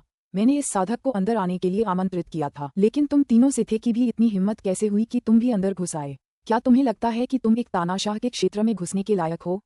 मर जाओ। धमाका। अचानक तीनों चांदी के धारीदार आदमियों पर एक दिव्य शक्ति की लहर दौड़ गई। वे तुरंत पीले पड़ गए, लेकिन इससे पहले कि वे कुछ कह पाते, उनके शरीर कमर से 2 टुकड़ों में बंट गए। एक धड़कन के बाद उनकी आंखें धुंधली पड़ गईं और वे मर गए। 3 रजत पुरुषों की लाशों के 6 हिस्से वहीं हवा में लटके हुए थे। पुस्तक 34, अध्याय 25, ऑटोक बोलिन। जी निंग ये देखकर दंग रह गया। वे तीनों चांदी के आदमी अविश्वसनीय रूप से शक्तिशाली थे। वे इतनी आसानी से कैसे मारे गए? फिर भी जब उसने एक ऑटोक का क्षेत्र, इन 3 शब्दों के बारे में सोचा, तो उसे समझ आने लगा। किसी भी चीज का जिसका ऑटोक से जरा सा भी संबंध हो, असाधारण होना निश्चित था। ऑटोक पूरी साधक सभ्यता के सर्वोच्च नेता थे। वे उन वैकल्पिक ब्रह्मांडों का निर्माण भी कर सकते थे जिनके लिए शाश्वत सम्राट पागल कुत्तों की तरह लड़ते थे, उन पर नियंत्रण पाने और अन्य ब्रह्मांडों के स्वामी बनने की कोशिश में। वे अन्य ब्रह्मांड ऑटोक्स द्वारा रची गई रचनाओं से ज्यादा कुछ नहीं थे। यह इस बात का प्रमाण था कि ऑटोक्स कितने शक्तिशाली थे। वरिष्ठ निंग ने उस दुष्ट काले वस्त्रधारी व्यक्ति को घूरा। वह खुद को रोक न सका और पूछा, ये जगह एक तानाशाह का इलाका है? क्या तुम कह रहे हो कि किसी महान तानाशाह ने ये जगह बसाई है? सही। काले वस्त्रधारी व्यक्ति की आंखों में गर्व की झलक दिखाई दी और उसकी मुस्कान खिल उठी। मेरे गुरु का नाम बोलिन था। कैओस्वर्स के अनगिनत साधक उन्हें आदरपूर्वक ऑटोक बोलिन कहते हैं। उनके साथ कंधे से कंधा मिलाकर खड़े कुछ अन्य ऑटोकों के अलावा पूरे कैओस्वर्स में कोई भी उनके बराबर का नहीं है। युवा साथी, तुम अभी सिर्फ एक डाउ लॉर्ड हो। तुम कल्पना भी नहीं कर सकते कि एक ऑटोक कितना शक्तिशाली होता है। निंग इस आदमी के अंदर छिपे नेक इरादों को भांप गया। सच तो ये है कि जब उसने ये शब्द सुने कि मैंने इस साधक को अंदर आने के लिए आमंत्रित किया है, तो उसे तुरंत एहसास हो गया कि यह व्यक्ति उसका मित्र है, शत्रु नहीं। चूंकि वह तीनों कुल नेताओं का इतनी आसानी से सफाया कर सकता था, इसलिए उसे निंग को धोखा देने की कोई जरूरत नहीं थी। निंग खुद को रोक नहीं सका और पूछा, वरिष्ठ, क्या ऑटोक्स एक अराजक दुनिया के भीतर स्पेस टाइम के प्रवाह को उलटने में सक्षम है ताकि एक दिव्य अमर को पुनर्जीवित किया जा सके जिसकी सच्ची आत्मा नष्ट हो गई थी? बिल्कुल। दिव्य अमरों की तो बात ही छोड़िए, अगर ऑटोक चाहे तो विश्व स्तरीय साधकों को भी बचाया जा सकता है। काले वस्त्रधारी व्यक्ति ने अपना सिर हिलाया। हालांकि ऐसा कर पाना, सक्षम होना एक बात है, ऐसा करने के लिए इच्छुक होना दूसरी बात है। किसी को पुनर्जीवित करने के लिए स्पेस टाइम को उलटने से ऑटोक को पूरे कैओस्वर्स के प्रमुख तत्वों की प्रतिक्रिया झेलनी पड़ेगी। एक ऑटोक भी इतनी आसानी से ऐसी स्थिति नहीं झेलेगा। आपको एक बड़ी कीमत चुकानी होगी, एक ऐसी कीमत जो एक ऑटोक को भी प्रभावित कर देगी। निंग ने धीरे से सिर हिलाया। मेरे साथ आओ, काले वस्त्रधारी आदमी ने निर्देश दिया। उसने तीनों चांदी के आदमियों की लाशों पर एक नजर डाली। ठीक है, आगे बढ़ो और उन लाशों को इकट्ठा करो, शायद उन पर कुछ खजाने होंगे। ठीक है। निंग ने तीनों लाशों को इकट्ठा करते हुए अपना हाथ हिलाया। असली साधक बनने के बजाय उन्होंने अनुष्ठानिक बलिदान में शामिल होना और सिथे के मोहरे बनना चुना। काले वस्त्रधारी व्यक्ति ने अपना सिर हिलाया। और ये अब तक के सबसे बदसूरत सिथे मोहरे हैं जो मैंने देखे हैं। सबसे भद्दा। निंग आश्चर्यचकित था। काले वस्त्रधारी व्यक्ति ने सिर हिलाया। सचमुच सिथे बेहद शक्तिशाली होते हैं। सामान्यतः सिथे जितना शक्तिशाली होता है, वह अनुष्ठान बलिदान में शामिल होने के लिए उतना ही अनिच्छुक होता है। हालांकि इस अनुष्ठान से उन्हें थोड़े समय में ही तेजी से अपनी शक्ति बढ़ाने में मदद मिलती है, फिर भी वे आगे कोई सफलता पाने की पूरी उम्मीद खो देते हैं। यही कारण है कि शक्तिशाली सिथे ऐसे कृत्य से घृणा करते हैं। और इन 3 मूर्खों का क्या? इनकी ताकत असली सिल्वर डाउनलॉर्ड से भी नहीं हो सकती, जबकि सिल्वर डाउनलॉर्ड सिथे सेना के सबसे आम पैदल सैनिकों का प्रतिनिधित्व करते थे। उस महायुद्ध में हेगेमॉन्स हर सेना के मुख्य आधार थे। बहुत पहले हमारे 5 ऑटोक्स ने उस महायुद्ध में लड़ने के लिए पूरे कैओस्वर्स के सभी साधकों की सेनाओं को एकजुट किया था। ऑटोक्स ने अग्रिम मोर्चे की भूमिका निभाई थी, उस तलवार की धार जिसने सिथे के सभी महत्वपूर्ण ठिकानों को चीर डाला था। काले वस्त्रधारी व्यक्ति ने कहा। उदाहरण के लिए ये पूरी चीज कभी एक सिथे युद्धपोत हुआ करती थी। युद्धपोत। निंग ने कभी नहीं सोचा था कि स्टोन एलिफेंट वॉल वास्तव में एक युद्धपोत था। खैर, मुझे लगता है कि इसे एक भयानक युद्ध किला कहना ज्यादा उचित होगा। यह आसानी से स्पेस टाइम को चीरकर एक लोक ब्रह्मांड से दूसरे लोक ब्रह्मांड में जा सकता था। ये युद्धपोत इतना शक्तिशाली था कि पलक झपकते ही हेगेमॉन्स को मार गिराने में सक्षम था। काले वस्त्रधारी व्यक्ति ने कहा। 10 हेगेमॉन्स की एक टुकड़ी भी मिलकर इस चीज से लड़कर उसे रोक नहीं पाए। इसलिए जब मेरे गुरु को इस चीज का पता चला, तो उन्होंने बिना रुके उसका पीछा करना जारी रखा। ये तेज गति से भागा, बार बार स्पेस टाइम को चीरता हुआ भागने की कोशिश कर रहा था, लेकिन मेरे गुरु उसमें घुसने और फिर उसके बीच से रास्ता बनाने में कामयाब रहे। उन्होंने इस पूरे युद्धपोत को तबाह कर दिया, 30,000 से ज्यादा सिथे को मार डाला और सभी गोलेम को नष्ट कर दिया। उन्होंने सब कुछ नष्ट कर दिया, कुछ भी पीछे नहीं छोड़ा। ये सुनकर निंग की सांस रुक गई। तो एक ऑटोक इतना शक्तिशाली होता है? सारे गोलेम नष्ट हो गए। निंग हैरान था, लेकिन मैंने अभी भी बाहर सम्राट श्रेणी के बहुत सारे गोलेम देखे। मेरे स्वामी के लिए उन गोलेमों से कोई खतरा नहीं था। उन्होंने एक आकस्मिक प्रहार किया, सभी गोलेमों को नष्ट कर दिया और फिर तुरंत यहाँ से चले गए। उन्हें जल्दी से किसी दूसरे युद्ध क्षेत्र में जाकर सिथे के विरुद्ध युद्ध जारी रखना पड़ा, काले वस्त्रधारी व्यक्ति ने कहा। हालांकि सच तो ये है कि इन सभी सिथे गोलेमों में स्वमरम्मत तंत्र मौजूद थे। ऐसा लग रहा था जैसे वे नष्ट हो गए हों, लेकिन कुछ पुनः जीवित हो गए। जैसे जैसे समय बीतता गया, कुछ धीरे धीरे खुद को फिर से बनाने में सक्षम हो गए। कुछ ने तो नष्ट हो चुके दूसरे गोलेमों के पुर्जे खोज निकाले। इस प्रकार गोलेमों का एक अंश अभी भी जीवित है, लेकिन वे कोई वास्तविक खतरा पैदा नहीं करते। निंग अवाक रह गया। कोई वास्तविक खतरा तो नहीं था। उसे उन 4 सम्राट श्रेणी के गोलेमों ने, जो पवित्र नगरों के 8 स्वामियों के बराबर थे, दयनीय ढंग से भागने पर मजबूर कर दिया था। फिर भी ये बात समझ में आती थी, ऑटोक बोलिन के लिए वे जीव चींटियों से ज्यादा कुछ नहीं थे। कोई भी हेगेमॉन उन्हें आसानी से नष्ट कर सकता था। वे वास्तव में साधक सभ्यता के लिए कोई खतरा पैदा नहीं करते थे। मेरे पीछे आओ, काले वस्त्र पहने आदमी ने आगे की ओर उड़ते हुए निर्देश दिया। हाँ, निंग पीछे से आया। अब तक तीनों बड़े कुलों में भारी दहशत फैल चुकी थी। हालांकि इतने सारे डाउनलॉर्ड्स की मौत से वे बेहद स्तब्ध थे, फिर भी वे काफी शांत महसूस कर रहे थे, क्योंकि वे जानते थे कि सिल्वर डाउनलॉर्ड्स ही उनकी शक्ति का असली आधार थे। हर एक कुल का नेता एक सिल्वर डाउनलॉर्ड की विरासत को विरासत में पाने में सक्षम था। पर अब ये कैसे संभव है? कबीले के नेता मर गए, वे कैसे मर सकते थे? कबीले के नेता कैसे मर सकते थे? असंभव। 3 महान कुलों की स्थापना के बाद से किसी भी कुल के नेता की हत्या नहीं हुई है। वे सब पूरी तरह से अचंभित थे। तीनों महान कुलों को समझ ही नहीं आ रहा था कि अब क्या करें, क्योंकि अपनी स्थापना के बाद से उन्हें ऐसी स्थिति का सामना कभी नहीं करना पड़ा था। कुल के नेता हमेशा अपनी आयु पूरी होने पर ही मरते थे। किसी की भी हत्या नहीं हुई थी। अब जब वे मारे जा चुके थे, तो सिल्वर डाउनलॉर्ड की विरासत भी स्पष्ट रूप से नष्ट हो गई थी। बिना सिल्वर डाउनलॉर्ड के वे अपनी रक्षा कैसे कर पाते? हमें क्या करना चाहिए? पूरे फूमो कबीले में सिर्फ एक ही डाउनलॉर्ड बचा है। वे सभी बुरी तरह डर गए। अपने पैतृक स्थान पर जाओ, अभी जाओ और सिल्वर डाउनलॉर्ड की विरासत वापस ले लो। बेवकूफ, इसे पकड़ो। कैसे पकड़ो? तीनों कबीले के नेता मारे गए। अगर मैं गया तो डोलो डकनॉर्थ मुझे तुरंत खत्म कर देगा। हम और अधिक नुकसान बर्दाश्त नहीं कर सकते। सब लोग, तीनों महान कुल हार गए हैं। हार गए। हम बस इतना कर सकते हैं कि अपने कुल की यथासंभव रक्षा करें, सिथे डिस्क और अपने पूर्वजों द्वारा छोड़ी गई अनेक बाधाओं का उपयोग करें। जब तक डाउलॉर्ड डकनॉर्थ हमारी बाधाओं को नहीं तोड़ सकता, वह अंदर नहीं आ पाएगा। हम बस जितना हो सके देरी कर सकते हैं। एक बार जब डाउलॉर्ड डकनॉर्थ का जीवन काल समाप्त हो जाएगा और वह मर जाएगा, तो हम अपने सम्राट श्रेणी के गोलेम का उपयोग करके एक बार फिर सत्ता में आ जाएंगे। हाँ, हम बस इतना ही कर सकते हैं कि देरी करें। तीनों बड़े कुलों ने एक साथ यही फैसला किया। अभी उनमें से प्रत्येक के पास केवल 1 या 2 डाउलॉर्ड बचे थे। ये याद रखना जरूरी है कि केवल डाउलॉर्ड ही उन सिथे डिस्क के साथ तालमेल बिठाने में सक्षम थे जो कुलों की सीमाओं को बनाए रखती थीं। एक बार जब कुलों ने अपने डाउलॉर्ड खो दिए, तो वे पूरी तरह से बर्बाद हो जाएंगे। काले वस्त्र पहने वह आदमी निंग को अपने पीछे लेकर आकाश में उड़ गया। उस महायुद्ध के दौरान ऑटॉक्स ने हार की स्थिति में आकस्मिक योजनाएं बनाई थीं। काले वस्त्रधारी व्यक्ति ने कहा, अगर वे हार जाते तो हमें विशेषज्ञों की एक नई फसल तैयार करनी पड़ती जो सिथे के विरुद्ध संघर्ष जारी रख सके। इस प्रकार मेरे गुरु ऑटॉक बोलिन ने कई पशुलोक स्थापित किए। उन्होंने हर एक पशु मूर्ति में संपदा लोक स्थापित किए और उनमें जो दाव रखे वे दाव थे जो ऑटोकी की ओर ले जा सकते थे, निरंकुश शासन की ओर ले जाना। निंग का दिल कांप उठा। ज्यादा उत्साहित मत होइए, ये सिर्फ स्वायत्तता की ओर ले जाता है, लेकिन वास्तव में स्वायत्तता के स्तर तक पहुंचना बहुत मुश्किल है। काले वस्त्र पहने आदमी ने हंसते हुए कहा। हालांकि सिथे एक समूह के रूप में बेहद शक्तिशाली थे, लेकिन उनके पास ऐसा कोई नहीं था जो शक्ति में हमारे स्वायत्तार्कों का मुकाबला कर सके। इसीलिए अंततः उनकी हार हुई। स्वायत्तार्क बहुत शक्तिशाली होते हैं। इस युद्धपोत को ही देख लीजिए, यह अविश्वसनीय रूप से शक्तिशाली था, लेकिन स्वायत्तार्क इसे एक खिलौने से ज्यादा कुछ नहीं समझते थे। आमतौर पर केवल शाश्वत सम्राट ही इन पाश्विक लोकों में प्रवेश के योग्य होते हैं। मुझे आमतौर पर डाउनलॉर्ड्स में कोई दिलचस्पी नहीं है और वे प्रवेश के योग्य नहीं हैं। काले वस्त्रधारी व्यक्ति मुस्कुराया। लेकिन अभी अभी मैंने देखा कि तुम उन 3 दयनीय रजत डाउनलॉर्ड्स से लड़कर उन्हें स्तब्ध कर देने में सक्षम थे। मुझे ये देखकर बहुत आश्चर्य हुआ। तुम तो बस एक डाउनलॉर्ड थे और मैं बता सकता हूँ कि तुम्हारे पास कोई ब्रह्मांड का खजाना नहीं है।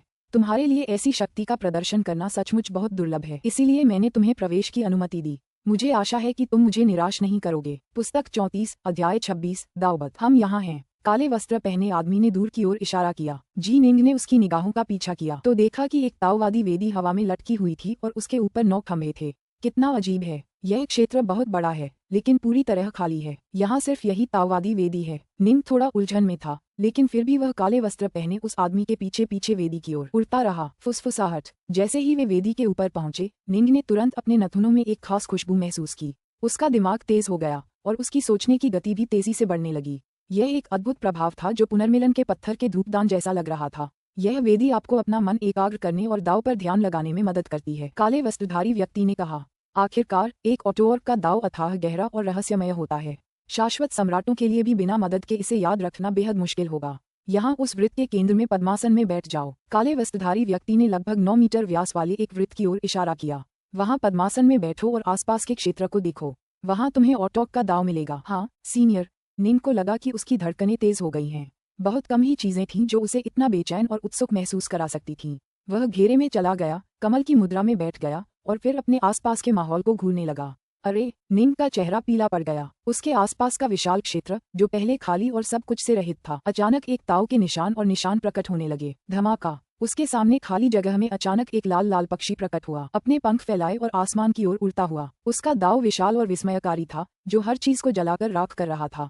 कोई भी ऐसी चीज का सामना नहीं कर सकता था। ये दाव का एक भौतिक प्रकटीकरण था। अतीत में निंग ने एक बार कुछ ऐसा ही देखा था जब उसने दाव लॉर्ड विंडसोर्स की 100 स्ट्रीम्स ऑफ द विंडसोर्स देखी थी। हालांकि दाव के इस अग्निपक्षी रूप की तुलना में यह अथाह रूप से तुच्छ था। अगर 100 स्ट्रीम्स ऑफ द विंडसोर्स का दृश्य एक जलधारा जैसा था, तो अग्निपक्षी एक अंतहीन विशाल सागर जैसा था। यह क्या है? निंग ने अपना सिर थोड़ा सा घुमाकर दूसरी दिशा में देखा। वहां उसे एक गहरा काला, लंबा, बेहद पतला और नुकीला कृपाण दिखाई दिया। उसकी धार आकाश की ओर तानी हुई थी और कृपाण इतना विशाल था कि उस विशाल अग्निपक्षी के बराबर था। उसकी शक्ति भव्य और संयमित थी, लेकिन धार की धार विस्फोटक शक्ति से भरी हुई लग रही थी। यह एक ऐसा कृपाण दाव था जिसने निंग में घोर आतंक पैदा कर दिया था। एक ऐसा दाव जो अपने रास्ते में आने वाले सभी को नष्ट करने में भी उतना ही सक्षम था। तलवार दाव। हवा में लटके सेबर दाव के बगल में निंग ने एक वैसी ही विशाल तलवार भी देखी। यह एक अजीब रैपियर जैसी तलवार थी जिसमें कोई ब्लेड नहीं था, बस एक बेहद नुकीली नोक थी। ये रैपियर विशाल था और सीधे आकाश की ओर इशारा करता था। यह एक तलवार दाव था जो तलवार के एक पहलू पर पूरी तरह केंद्रित था। तलवार के दाव में निंग की महारत को देखते हुए वह तुरंत पहचान गया कि यह रेपियर दाव एक ऐसा रास्ता था जो उसके रक्त बूंद रुख और उसके 16 रुख के सम्मिश्रण का प्रतिनिधित्व करता था, और दोनों में ही तलवार चलाने वाले ने निंग की महारत के वर्तमान स्तर को पूरी तरह से ग्रहण कर लिया था। ये शक्ति के एक बिल्कुल अतुलनीय स्तर का प्रतिनिधित्व करता था। एक विशाल ज्वलंत पक्षी, एक लंबी काली कृपाण, एक तलवार, एक काला कोहरा, एक पंख, एक रक्तवर्णी धारा, एक सुनहरा सूरज, एक विशाल धूसर आकाश, एक चमकीला इंद्रधनुष। ये दाव के 9 रूप थे जो उस विशाल शून्य में प्रकट हुए। ये सभी दाव एक दूसरे के समतुल्य थे। ये है। निंग ने अपना सिर ऊपर आसमान की ओर देखने के लिए उठाया। ऊपर आकाश में उसने एक अतुलनीय रूप से विशाल हाथ देखा। इस हाथ की उंगलियां बेहद पतली थीं, जबकि नाखून बेहद तीखे थे। हाथ पंजे के आकार का था। यह विशाल पंजा एक अतुलनीय रूप से उदात्त और अत्यंत अत्याचारी आभा से भरा हुआ था जो पूरे आकाश में व्याप्त थी। निंग उस चीज को देखते ही अपनी सच्ची आत्मा में सिहरन महसूस कर सकता था। उस एक विशाल हाथ की तुलना में बाकी 9 दाव अथाह रूप से कमजोर थे। अगर वे 9 महान दाव विशाल महासागरों जैसे थे, तो वह विशाल हाथ स्वयं ब्रह्मांड के अनगिनत तारों जैसा था। वह सचमुच अकल्पनीय रूप से अधिक शक्तिशाली था। अब समझ में आया। काले वस्त्रधारी आदमी ने निंग को अपना सिर ऊपर उठाते हुए देखा तो बोला, मुझे नहीं पता। निंग ने अपनी उत्तेजना को दबा दिया और अपनी आंखें बंद कर लीं। ये दाव प्रदर्शन उसके लिए बहुत फायदेमंद थे। हालांकि ये जूनियर बता सकता है कि ऑटोक बोलिंग की पंजा कलाएं इतनी शक्तिशाली थीं कि उन्हें समझना बिल्कुल असंभव था। एहे, काले वस्त्रधारी व्यक्ति हंसा। बहुत पहले मेरे गुरु ऑटोक बोलिन ने हेगेमॉन बनने के लिए अपनी पंजा कला पर भरोसा किया था। हालांकि वह कई वर्षों तक हेगेमॉन स्तर पर ही फंसा रहा, कोई सफलता नहीं पा सका। इसलिए उसने अन्य दाव का भी ध्यान करना शुरू कर दिया। अंतरिक्ष का दाव, समय का दाव, तलवार का दाव, कृपाण का दाव, अंधकार का दाव। उसने अपने दम पर कुल 9 दाव में महारत हासिल की और उन सभी में हेगेमॉन स्तर तक पहुंच गया। निंग ये सुनकर दंग रह गया। एक ही दाव में हेगेमॉन स्तर तक पहुंच पाना पहले से ही बेहद प्रभावशाली था। ऑटोक बोलिन ने 9 अन्य दाव के लिए भी ऐसा ही किया था। सभी दाव आपस में जुड़े हुए हैं। जितने ज्यादा दाव में उन्होंने महारत हासिल की, पंजे के दाव के बारे में गुरु की अंतर्दृष्टि उतनी ही गहरी होती गई। अंततः वे सभी अंतर्दृष्टियां टूटे हुए बांध से पानी की तरह फूट पड़ीं और मेरे गुरु दाव जन्म स्तर पर पहुंच गए, वह स्तर जहां एक दाव कई दाव को जन्म देता है। वे एक ऑटोक बन गए, काले वस्त्रधारी व्यक्ति ने समझाया। एक दाव से कई दाव पैदा होते हैं। निंग हैरान था। शाश्वत सम्राटों को अपने लिए शाश्वत दाव प्राप्त करने होंगे। जहां तक ऑटोक्स का प्रश्न है, उन्हें उस स्तर तक पहुंचना होगा जहां एक दाव अनेक दाव को जन्म देता है, जिसे हम दाव जन्म स्तर कहते हैं, काले वस्त्रधारी व्यक्ति ने समझाया।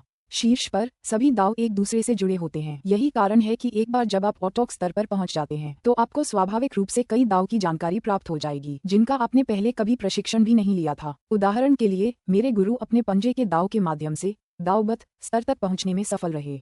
उन्होंने पंजे के दाव को मूल प्रधान सार के रूप में लेकर एक वैकल्पिक ब्रह्मांड की स्थापना की जो बाद में अनगिनत अन्य दाव के रूप में प्रकट हुआ, काले वस्त्रधारी व्यक्ति ने समझाया। निंग अब समझ गया। कितना अविश्वसनीय। क्या इसका मतलब ये था कि एक बार जब वह अपने ओमेगा स्वॉर्ड दाव के शिखर पर पहुंच जाएगा तो वह कई अन्य दाव को जन्म दे सकेगा, जैसे धातु, लकड़ी, जल, अग्नि, पृथ्वी, स्पेस टाइम, अंधकार और प्रकाश के दाव। ये सोचकर ही वह दंग रह गया। उसके ओमेगा स्वॉर्ड दाव को कितना शक्तिशाली होना होगा ताकि वह स्वाभाविक रूप से अनगिनत अन्य दाव को जन्म दे सके। हेगेमोन स्तर से ऑटोक स्तर तक जाना बहुत बहुत मुश्किल है, काले वस्त्रधारी व्यक्ति ने कहा। बस मैंने तुम्हें वो सब कुछ बता दिया है जो तुम्हें जानना जरूरी है। अपना मन शांत करो और वापस अपने दर्शनों पर लग जाओ। जितनी जल्दी हो सके ये सब याद कर लो। इस तरह यहाँ से जाने के बाद भी तुम जो कुछ देखा है उस पर ध्यान कर सकोगे। ठीक है, निंग ने सिर हिलाया। उसे ये सब याद रखना ही था, लेकिन ऐसा करना बेहद मुश्किल होता। एक ऑटोऑर्क का दाव सचमुच अकल्पनीय था। उसका रूप रंग याद रखना उतना ही मुश्किल था जितना कि किसी साधारण मनुष्य से करोड़ों अक्षरों वाली भाषा याद करने को कहना। फिर भी निंग समझ गया कि उसे इसे याद रखना ही होगा, भले ही यह कितना भी मुश्किल क्यों न हो, क्योंकि वह जीवन भर यहाँ नहीं रह सकता था। इसे याद करके ही वह जब चाहे इसका अभ्यास कर सकेगा। वरिष्ठ, निंग ने खुद को ये कहने से नहीं रोका, इस जूनियर की एक जरूरत है। एक अनुरोध। काले चोगे वाला आदमी उलझन में था। आगे बढ़ो। इस जूनियर का एक बहुत अच्छा दोस्त है जो एक सर्वोच्च दावलॉर्ड भी है। क्या वह बाहर आकर इस दाव को देख सकता है और इससे मार्गदर्शन भी प्राप्त कर सकता है? निंग ने पूछा। ये दाव भले ही दाव पर ध्यान करने में उसके लिए बहुत उपयोगी न हो, लेकिन इसका एक और पहलू भी था। साधना का मार्ग बहुत लंबा था और इसमें कई छिपे हुए गड्ढे और समस्याएं थीं जिनमें साधक फंस सकते थे। ये दाव एक दीपस्तंभ का काम करेगा जो निरंकुशता के मार्ग को रोशन करेगा और साधकों के मन में उठने वाले प्रश्नों का समाधान करेगा। निंग और नाइनडस्ट आजीवन मित्र थे। वह स्वाभाविक रूप से नाइनडस्ट की मदद करना चाहता था। एक सर्वोच्च दावलॉर्ड, काले वस्त्रधारी व्यक्ति ने ठहाका लगाया। सुनो बच्चे, मैंने तुम्हें पहले ही बता दिया था कि मुझे दावलॉर्ड्स में बिल्कुल भी दिलचस्पी नहीं है। मुझे आमतौर पर केवल विशेष रूप से शक्तिशाली शाश्वत सम्राटों में ही रुचि होती है। हालांकि तुम ब्रह्मांड का खजाना न होने के बावजूद अन्य सर्वोच्च दावलॉर्ड्स से कहीं अधिक शक्तिशाली हो, इसीलिए मैंने तुम्हें एक विशेष अवसर दिया है। जहां तक साधारण सर्वोच्च दावलॉर्ड्स की बात है, वे इस बारे में भूल सकते हैं। इसे भूल जाओ। निंग थोड़ा चिंतित था, लेकिन उसे समझ नहीं आ रहा था कि उस आदमी को मनाने के लिए क्या कहे। ऐसा नहीं है कि मैं कंजूस हूँ, काले वस्त्रधारी आदमी ने सिर हिलाया। किसी भी साधक के सामने सबसे बड़ी बाधा दावमज है। आधिपत्य से निरंकुश शासन की ओर बढ़ना शायद दावमज जितना ही कठिन है, लेकिन कम से कम इसमें मरने का खतरा तो नहीं है, काले वस्त्रधारी व्यक्ति ने कहा।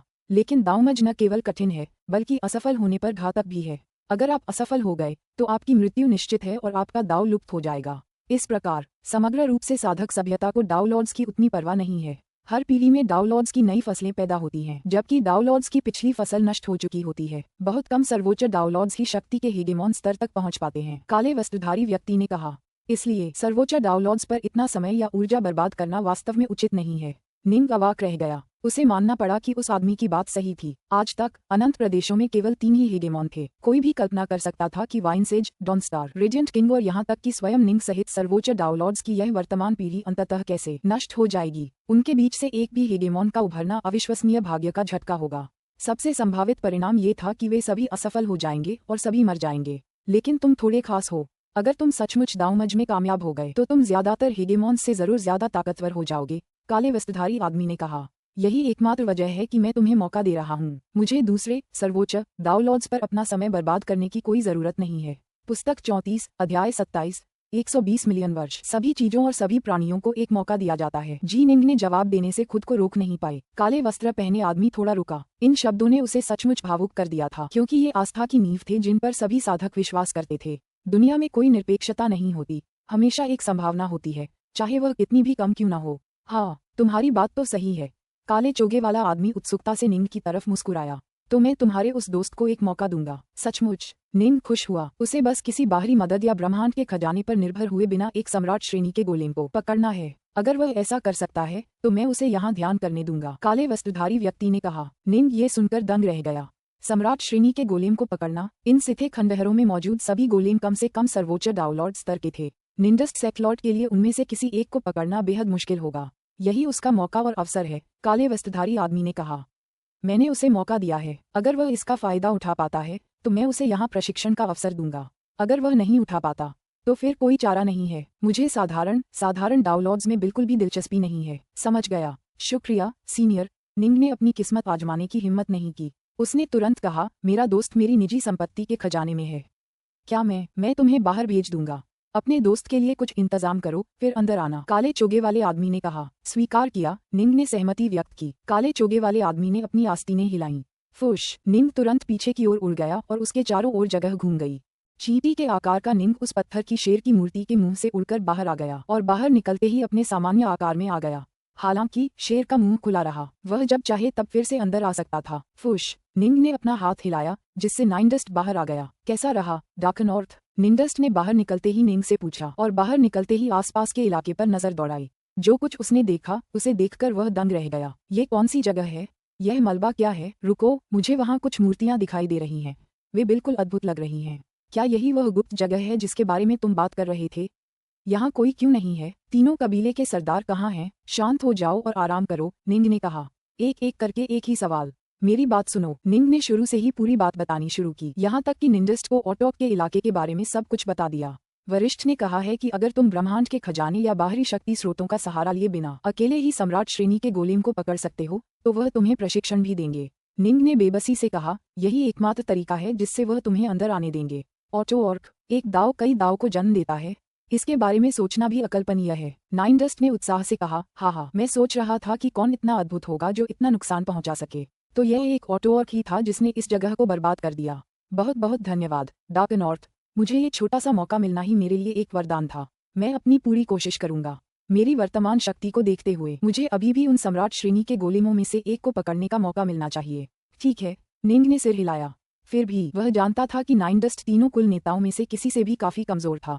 तीनों कुल नेता आमतौर पर अकेले लड़ाई में सम्राट श्रेणी के गोलेम को पकड़ने में सक्षम थे। फिर भी नाइनडस्ट के अपने फायदे थे। उसका दाव उनके दाव से कहीं ज्यादा गहरा था। उनके हमले बेहद अनाड़ी और सीधे थे। निंग तीनों कुल नेताओं के बराबर ही था, लेकिन 6 से घिरे होने पर भी वह 3 सम्राट श्रेणी के गोलेम को आसानी से पकड़ पाया था। ऐसा इसलिए था क्योंकि निंग उन गोलेम से शक्ति और दाव की समझ दोनों में काफी आगे था। आगे बढ़ो, मेरी चिंता मत करो। हाँ, अब जब तीनों कबीले के नेता मर चुके हैं तो मुझे कोई भी धमकी नहीं दे सकता, नाइनडस्ट ने कहा। निंग ने कहा, याद रखें, मुख्य क्षेत्रों के बहुत करीब न जाएं। चिंता मत करो, तुम्हारे पास भागने लायक खजाने हैं, मेरे पास भी हैं। नाइनडस्ट मुस्कुराया, और मैं ज्यादा दूर नहीं जाऊंगा। आखिरकार मुझे बस एक साधारण सम्राट श्रेणी का गोलेम ढूंढना है। ठीक है, तुम्हें सावधान रहना होगा। ये कहकर निंग उस पत्थर के शेर के मुंह की ओर बढ़ा। जैसे ही वह आगे बढ़ा, उसका शरीर शेर के मुंह में जाने से पहले सिकुड़ गया। ठीक है बच्चे, तुम्हारे दोस्त ने तुम्हें इस जगह में घुसने का मौका दिया है। बाकी सब तुम पर निर्भर है। देखते हैं कि तुम सम्राट श्रेणी के गोलेम को पकड़ पाते हो या नहीं। सबसे प्रतिभाशाली डाउनलॉड्स आमतौर पर ऐसा करने में सक्षम होते हैं। शेर के मुंह से एक गड़गड़ाहट भरी आवाज निकली। कुछ ही पल बाद शेर का मुंह बंद हो गया। नाइनडस्ट ने तुरंत आदरपूर्वक कहा, हाँ वरिष्ठ। उसकी आंखें चमक उठीं। वह जानता था कि इस व्यक्ति की बात सही थी। अत्यंत प्रतिभाशाली प्रथम श्रेणी के डाउनलॉड्स इस कार्य में सफल होने में सक्षम थे। उदाहरण के लिए, रेडियंट किंग अपनी गति की प्रबल श्रेष्ठता का उपयोग करके सम्राट श्रेणी के गोलेम को पकड़ सकेगा, जबकि महल का स्वामी डॉनस्टार अपनी अपरिष्कृत शक्ति का उपयोग कर सकेगा। मैं भी ऐसा कर पाऊंगा। नाइनडस्ट ने तुरंत उन सम्राट श्रेणी के गोलेमों की खोज शुरू कर दी जो छिपे हुए थे। नाइनडस्ट बाहर ही रहा और सम्राट श्रेणी के गोलेम की तलाश में लग गया। निंग की बात करें तो पशुलोक में प्रवेश करने के बाद उसने एक बार फिर से ऑटोक के दास को देखना शुरू कर दिया। निंग के पास इन दास को याद करने का एकमात्र मौका वेदी के अद्भुत प्रभावों के कारण था, इसलिए उसे उसके अंदर ही रहना पड़ा। अगर वह कहीं और होता तो ये दास निंग की स्मरण क्षमता की सीमाओं को पूरी तरह से ढक देते। इस प्रकार निंग ने किसी भी अस्थायी त्वरण खजाने का उपयोग नहीं किया। अगर वह अपनी कुटिया में प्रवेश करता तो वह वेदी के प्रभावों का पूरा उपयोग नहीं कर पाता। कितना अविश्वसनीय! 9 अविश्वसनीय दाव और पंजे का वह अद्भुत दाव। एक हेगेमॉन के रूप में ऑटोक बोलिन कुल 10 दाव में महारत हासिल करके हेगेमॉन स्तर तक पहुंच गया। कोई आश्चर्य नहीं कि वह अंततः एक ऑटोक बन पाया। निंग जितना ज्यादा सीखता और याद करता, उतना ही ज्यादा विस्मय उसे महसूस होता। 10 दाव की छापें उसकी स्मृतियों में और भी स्पष्ट होने लगीं। उसे बस इतना करना था कि उन सभी को अपने मन में पूरी तरह से उकेल ले। समय बीतता गया। पहले ही साल में निंग तलवार के दाव को पूरी तरह याद कर पाया। दरअसल ऑटोक बोलिन द्वारा रचित तलवार दाव रक्त बूंद मुद्रा और 16 मुद्रा के मिश्रण जैसा लग रहा था, इसलिए याद करने की इस प्रक्रिया में निंग गलती से अपने रक्त बूंद मुद्रा के साथ चौथे चरण में पहुंच गया। ऐसा मुख्यतः इसलिए था क्योंकि क्रिम्सन वेव मंदिर में उसके रक्त बूंद रुख ने पहले ही अविश्वसनीय लाभ अर्जित कर लिया था, जो उसके ओमेगा स्वॉर्ड दाव के बाकी 5 रुखों से कहीं ज्यादा था। इस जगह ऑटोक के दाव और स्वॉर्ड दाव के प्रभाव के कारण निंग लगभग तुरंत ही चौथे चरण में पहुंच गया। 30 साल बाद निंग ने बाकी 8 दाव भी याद कर लिए। इसके साथ ही हेगेमॉन स्तर के सभी 9 दाव भी याद हो गए थे। निंग ने अपना सिर ऊपर उठाकर देखा और अंततः उस विशाल पंजे जैसे हाथ को घूरने लगा जो उसके ऊपर आकाश में लटका हुआ था। ये हाथ मानो आकाश को ही ढक लेता था और ब्रह्मांड जितना ही विशाल और अनंत था। ये सर्वोच्च उदात्तता था, एक ऐसा दाव जिसने कई अन्य दाव को जन्म दिया। बस हथेली और पंजे वाले दाव को घूरते हुए निंग को पानी की एक धीमी कलकल करती धारा, आग की एक धधकती लपट, कृपाण की रोशनी और तलवार की परछाइयां, साथ ही कर्म के धागे भी धुंधले से दिखाई दे रहे थे। दावबत इसका मूल तत्व पंजे का दाव ही रहा, लेकिन वास्तव में इसे याद रखना निंग के लिए अविश्वसनीय रूप से कठिन था। दाव का ध्यान करते समय बीतने का पता ही नहीं चलता। निंग पूरी तरह से मौन होकर अपने ऊपर आकाश में लटके विशाल पंजे जैसे हाथ का ध्यान कर रहा था। वह जो कुछ भी देखता था उसे लगातार याद करता रहता था, एक पल के लिए भी नहीं रुकता था, क्योंकि वह वेदी की शक्ति का सहारा ले रहा था। सिर्फ वह ही नहीं, बल्कि उसका आदिम जुड़वां और उसका अवतार भी पूरी तरह से स्मरण प्रक्रिया पर केंद्रित थे। आदिम जुड़वां ने पुनर्मिलन के पाषाण धूपदान का इस्तेमाल किया और इस तरह अपने असली शरीर की गति के 30% की गति से स्मरण करने में सक्षम था। स्पष्टतः यह वेदी किसी उद्देश्य से बनाई गई थी और इस प्रकार यह चीजों को याद रखने में अविश्वसनीय रूप से प्रभावी थी। सफेद वस्त्र पहने वो युवक वहां उड़ती हुई वेदी के भीतर बैठा था। वे 9 पत्थर के खंभे धीरे धीरे उसके चारों ओर घूम रहे थे। बीते वर्षों ने उस पर जरा भी निशान नहीं छोड़ा था। मैंने इसे याद कर लिया है। निंग ने आंखें खोलीं। उसके मन में 9 हेगेमॉन स्तर के दाव और पंजे वाले अद्भुत ऑटोक स्तर के दाव की बिल्कुल स्पष्ट छवियां उभर आईं। उनके रूप उसके मन में पूरी तरह से अंकित हो गए थे, लेकिन जाहिर है ये सिर्फ उनका रूप था, इसलिए वे केवल मार्गदर्शक स्तंभों का ही काम कर सकते थे। सच तो ये है कि इतना ही काफी था। निंग जानता था कि हर साधक का अपना एक अलग रास्ता होता है, मार्गदर्शक चिन्ह होना ही काफी था। अगर वह खुद को ऑटोक के दाव में महारत हासिल करने के लिए मजबूर करता तो शायद यह उसके अपने रास्ते में ही रुकावट बन जाता। निंग अपने पैरों पर खड़ा हो गया। हा, सिर्फ 12 करोड़ साल, तुम्हारी समझने की क्षमता कम नहीं है, तुमने इसे बहुत जल्दी याद कर लिया। काले वस्त्र वाला आदमी अचानक निंग के पास आ गया। Nine dust. निंग ने चारों ओर नजर घुमाई और पाया कि वह अभी भी अकेला था। तुम्हारा दोस्त, वह अभी भी बाहर उन सम्राट श्रेणी के गोलेमों से लड़ रहा है। लगता है उसमें काफी सुधार हुआ है। कुछ और सफलताएं मिलने पर वह शायद उनमें से किसी एक को पकड़ भी लेगा। काले वस्त्रधारी आदमी मुस्कुराया। डार्क नॉर्थ, मेरे गुरु के निर्देशानुसार यहाँ ध्यान करने आए हर व्यक्ति को उसके अच्छे प्रदर्शन के आधार पर एक खजाना दिया जाएगा। खजाना दिया? निंग की आंखें चमक उठीं। मेरे गुरु ऑटोक बोलिन ने ऐसा इसलिए किया क्योंकि उन्हें हार का डर था, इसलिए उन्होंने साधकों की अगली पीढ़ियों को सत्ता में लाने के लिए कोई कसर नहीं छोड़ी। काले वस्त्रधारी व्यक्ति ने कहा, बाहरी दुनिया में जाओ और उन गोलेमों से लड़ो जो सिथे ने पीछे छोड़ दिए हैं। मुझे देखने दो कि तुम कितने शक्तिशाली हो गए हो। तुम्हारा प्रदर्शन जितना बेहतर होगा, मैं तुम्हें उतना ही बेहतर खजाना दूंगा। निंग को बहुत उत्साह महसूस होने लगा। जाओ, मुझे दिखाओ कि एक मात्र दावलॉर्ड कितना शक्तिशाली बन सकता है, काले वस्त्रधारी व्यक्ति ने उत्सुकता से कहा। जब कोई व्यक्ति किसी ऑटोक के दाव के भौतिक स्वरूप को बलपूर्वक याद कर लेता है तो वह युद्ध में उन अंतर्दृष्टियों का तुरंत वास्तविक उपयोग कर पाता है। 12 करोड़ वर्षों के स्मरण के बाद शक्ति में वृद्धि के एक विस्फोटक दौर का समय आ गया था। फिर भी, जैसा कि काले वस्त्र पहने आदमी ने देखा, दावलॉर्ड डार्कनॉर्थ की ताकत को देखते हुए वह आदमी शायद अपनी जीवन सीमा के बेहद करीब था। वह शायद इतना बड़ा नहीं हुआ होगा। निंग ने कहा, मैं निश्चित रूप से अपना सर्वश्रेष्ठ प्रदर्शन करूंगा। फुश। काले वस्त्रधारी व्यक्ति ने अपना हाथ हिलाया, जिससे एक स्थानिक लहर ने निंग को घेर लिया और उसे इस पशुलोक से बाहर सीधे खंडहर में पहुंचा दिया। पुस्तक 34, अध्याय 28, सम्राट गोलेम्स। महल के खंडहर क्षितिज तक दूर तक फैले हुए थे। ऐसा लग रहा था कि उनका कोई अंत ही नहीं है। यहाँ कभी 30,000 से ज्यादा सच्चे सिथे रहते थे। जी निंग ने खंडहरों को घूरते हुए कुछ भावुक होते हुए कहा, मुझे सचमुच आश्चर्य है कि सिथे सभ्यता हमारी साधक सभ्यता से कितनी अलग थी। डार्कनॉर्थ। दूर से एक खुशी भरी चीख गूंजी, जैसे एक रोशनी की किरण तेजी से निंग की ओर बढ़ी और नीचे उतरी। यह नाइन डस्ट था। तुम आखिरकार बाहर आ ही गए। मैं लाखों सालों से एक बेवकूफ की तरह अकेले ही लड़ रहा हूँ। नाइन डस्ट ने चेहरे पर खुशी के भाव के साथ कहा, तुमने मुझे सचमुच निराश किया है इतने समय से, और तुमने एक भी सम्राट श्रेणी का गोलेम नहीं पकड़ा। निंग ने कहा, अरे, इसके लिए मुझे दोष मत दो। महल के खंडहरों में छोड़े गए उन पंजों के निशानों का निरीक्षण करने के बाद मैं कुछ सुधार करने में कामयाब रहा, लेकिन नाइन डस्ट ने चिंतित होकर कहा, लेकिन वहाँ सम्राट श्रेणी के 100 से ज्यादा गोलेम हैं और वे सभी सिथे द्वारा लगाए गए बाकी अवरोधों के पीछे छिपे हैं। मेरे पास उन्हें बाहर निकालने का कोई रास्ता नहीं है। मेरे पास बस एक ही विकल्प है कि मैं किसी मौके का इंतजार करूं। एक बार मैं उनमें से एक को लगभग पकड़ ही गया था, लेकिन बाकी गोलेम पहले वाले को बाहर निकालने में कूद पड़े। निंग को अब समझ आ गया, गोलेम इतने मूर्ख नहीं थे कि अकेले लड़ें। जब किसी एक के लिए स्थिति गंभीर हो जाती तो बाकी लोग मदद के लिए आगे आते। यही वजह थी कि तीनों बड़े कुलों ने सम्राट श्रेणी के गोलेमों को पकड़ने के लिए इतने लंबे समय तक मेहनत की थी। फिर भी हर कुल में कुछ ही गोलेम थे। मेरे पास एक विचार है। निंग ने मन ही मन अपना सुझाव नाइन डस्ट को बताया। ये सुनकर नाइन डस्ट की आंखें चमक उठीं। हाँ, यही एकमात्र असली चीज है जो मैं कर सकता हूँ। अगर तुम अब भी सम्राट श्रेणी के गोलेम को नहीं पकड़ सकते तो मैं और कुछ नहीं कर सकता। निंग ने मन ही मन कहा। चिंता मत करो। नाइनडस्ट को अचानक कुछ याद आया। उसने जल्दी से कहा, ओह ठीक है, मैं तो लगभग भूल ही गया था। मैं अनगिनत सालों से इन खंडहरों में लड़ रहा हूँ और इनके भीतर कई खतरनाक इलाकों की खोज कर चुका हूँ। खुशकिस्मती से मेरे पास एक अजेय जल रूप है, वरना मैं कब का मर गया होता। ये रहा उन सभी खतरनाक इलाकों का नक्शा जो मैंने अब तक खोजे हैं। मैंने इसे तुम्हारे लिए बहुत पहले ही तैयार कर लिया था। मैं बस तुम्हारे बाहर आने का इंतजार कर रहा था। बोलते हुए नाइनडस्ट ने एक लुढ़का हुआ नक्शा निंग की ओर उछाला। निंग ने उसे स्वीकार कर लिया और उस पर एक नजर डाली। यहाँ महल के खंडहरों का एक विस्तृत नक्शा था जिसमें विभिन्न खतरे वाले क्षेत्रों के निशान थे। निंग के चेहरे पर एक प्रसन्न मुस्कान थी। इस नक्शे के बिना अगर उसे ये समझना था कि यहाँ क्या खतरे हैं तो उसे बहुत लंबे समय तक ध्यान से खोजबीन करनी होगी। आओ हम कुछ गोलेम पकड़ते हैं, निंग ने कहा। चलो चलें। नाइनडस्ट भी उत्सुकता से भर गया। पूरे 1 महीने के बाद नाइनडस्ट को एक सम्राट श्रेणी के गोलेम से युद्ध करने का एक और मौका मिला। फुसफुसाहट। एक विशाल लहर उठी जिसने 10 लाख किलोमीटर से भी ज्यादा के क्षेत्र को अपनी चपेट में ले लिया। नाइनडस्ट सेक्लॉर्ड का ऊपरी शरीर दिखाई दे रहा था और वह बेहद विशाल था। उसने उस लंबी छड़ी को अपने हाथों में थाम लिया और उसे पानी की धार की तरह बाहर की ओर पटकने लगा, जो उलझाना शब्द के सार को पूरी तरह से साकार कर रही थी।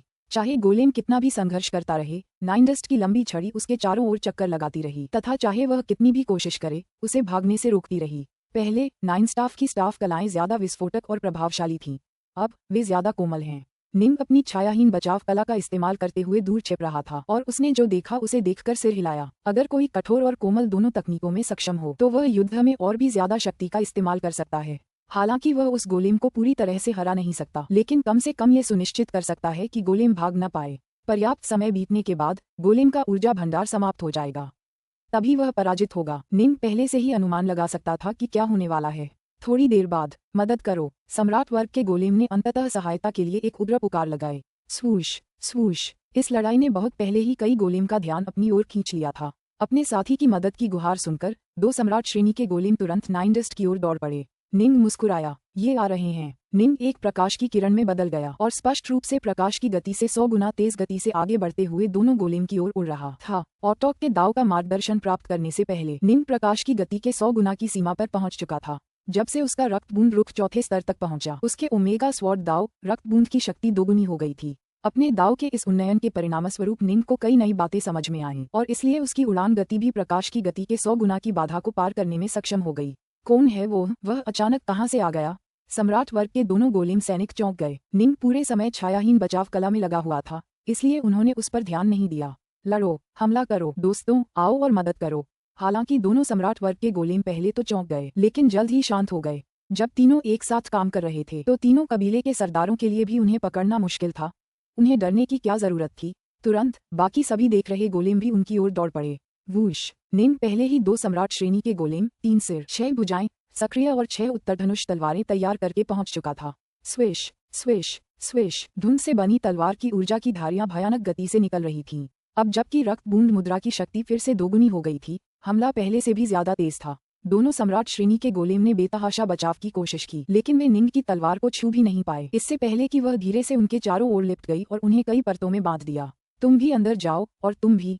इन 2 सम्राट श्रेणी के गोलेमों के पास अजेय जलरूप नहीं थे और इसलिए उन्हें निंग द्वारा आसानी से बलपूर्वक ले जाया गया। क्या ये कैसे संभव है? अन्य 5 सम्राट श्रेणी के गोलेम जो अपने साथियों को मजबूत करने के लिए हमला कर रहे थे, सभी भयभीत थे, जैसा कि गोलेम था जो नाइनडस्ट के खिलाफ लड़ रहा था। इस नवागंतुक ने तो 2 सम्राट श्रेणी के गोलेमों को तुरंत पकड़ लिया था। वह इतना भयानक रूप से शक्तिशाली कैसे हो सकता है? उन्हें ये समझ नहीं आया कि हालांकि तीनों कबीले के सरदार बेहद शक्तिशाली थे, उनके हमले अनाड़ी थे और उनकी गति प्रकाश की गति से 100 गुना तक सीमित थी।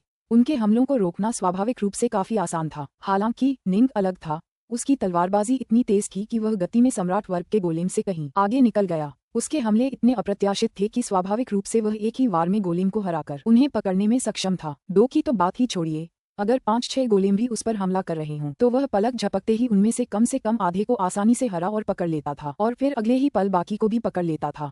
यही बात निंग को इतना खतरनाक बनाती थी। स्वूश। 2 गोलेम को दूर रखने के बाद निंग सीधे सुदृढ़ीकरण गोलेम की ओर बढ़ने के लिए मुड़ा। अच्छा नहीं है छिपाना, उससे सीधे मत लड़ो। सभी गोलेम डर गए। ये सभी गोलेम लगभग एक ही स्तर की शक्ति के थे।